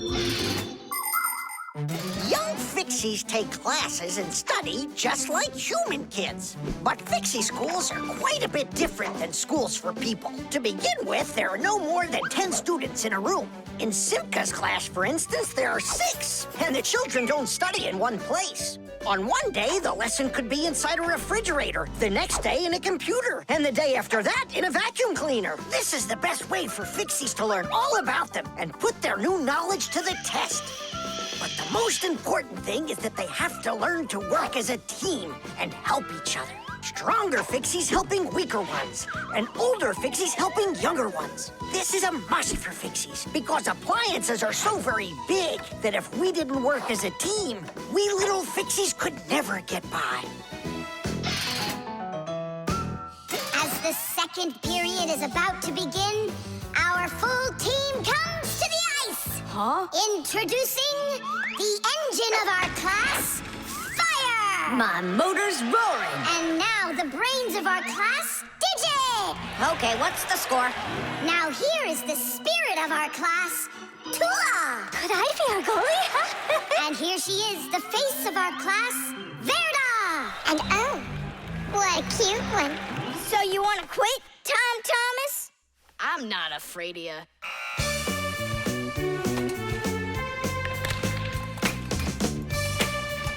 Nolik, pass! Shoot! I'm calculating the angle to use. Whoa! Oops! stops. Pass it quick! Quit sleeping! If you're gonna scream at me, I'm not going to play at all. Wow, that's some team you got there.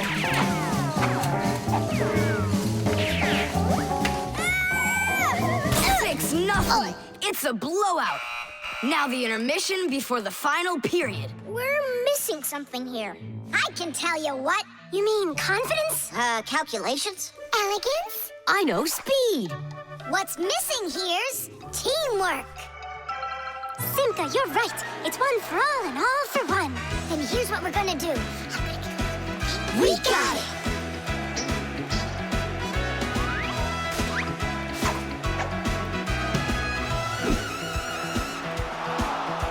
Attack and check, don't lose control. A line change on the fly.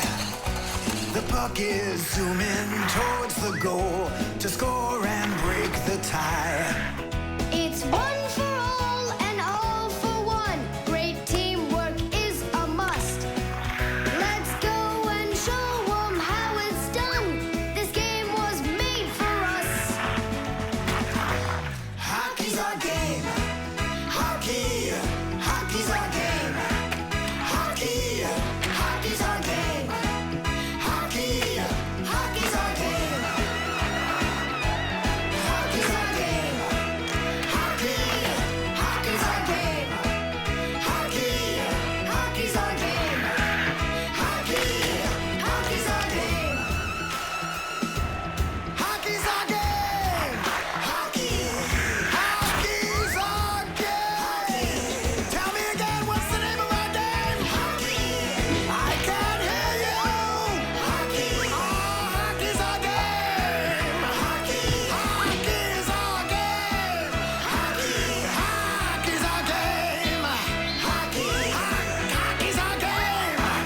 Hockey. I love that hockey. Hooray! We won, Tom Thomas. What do you say now? How did I get creamed like that? 'Cause you're by yourself here, and we are a team. Team!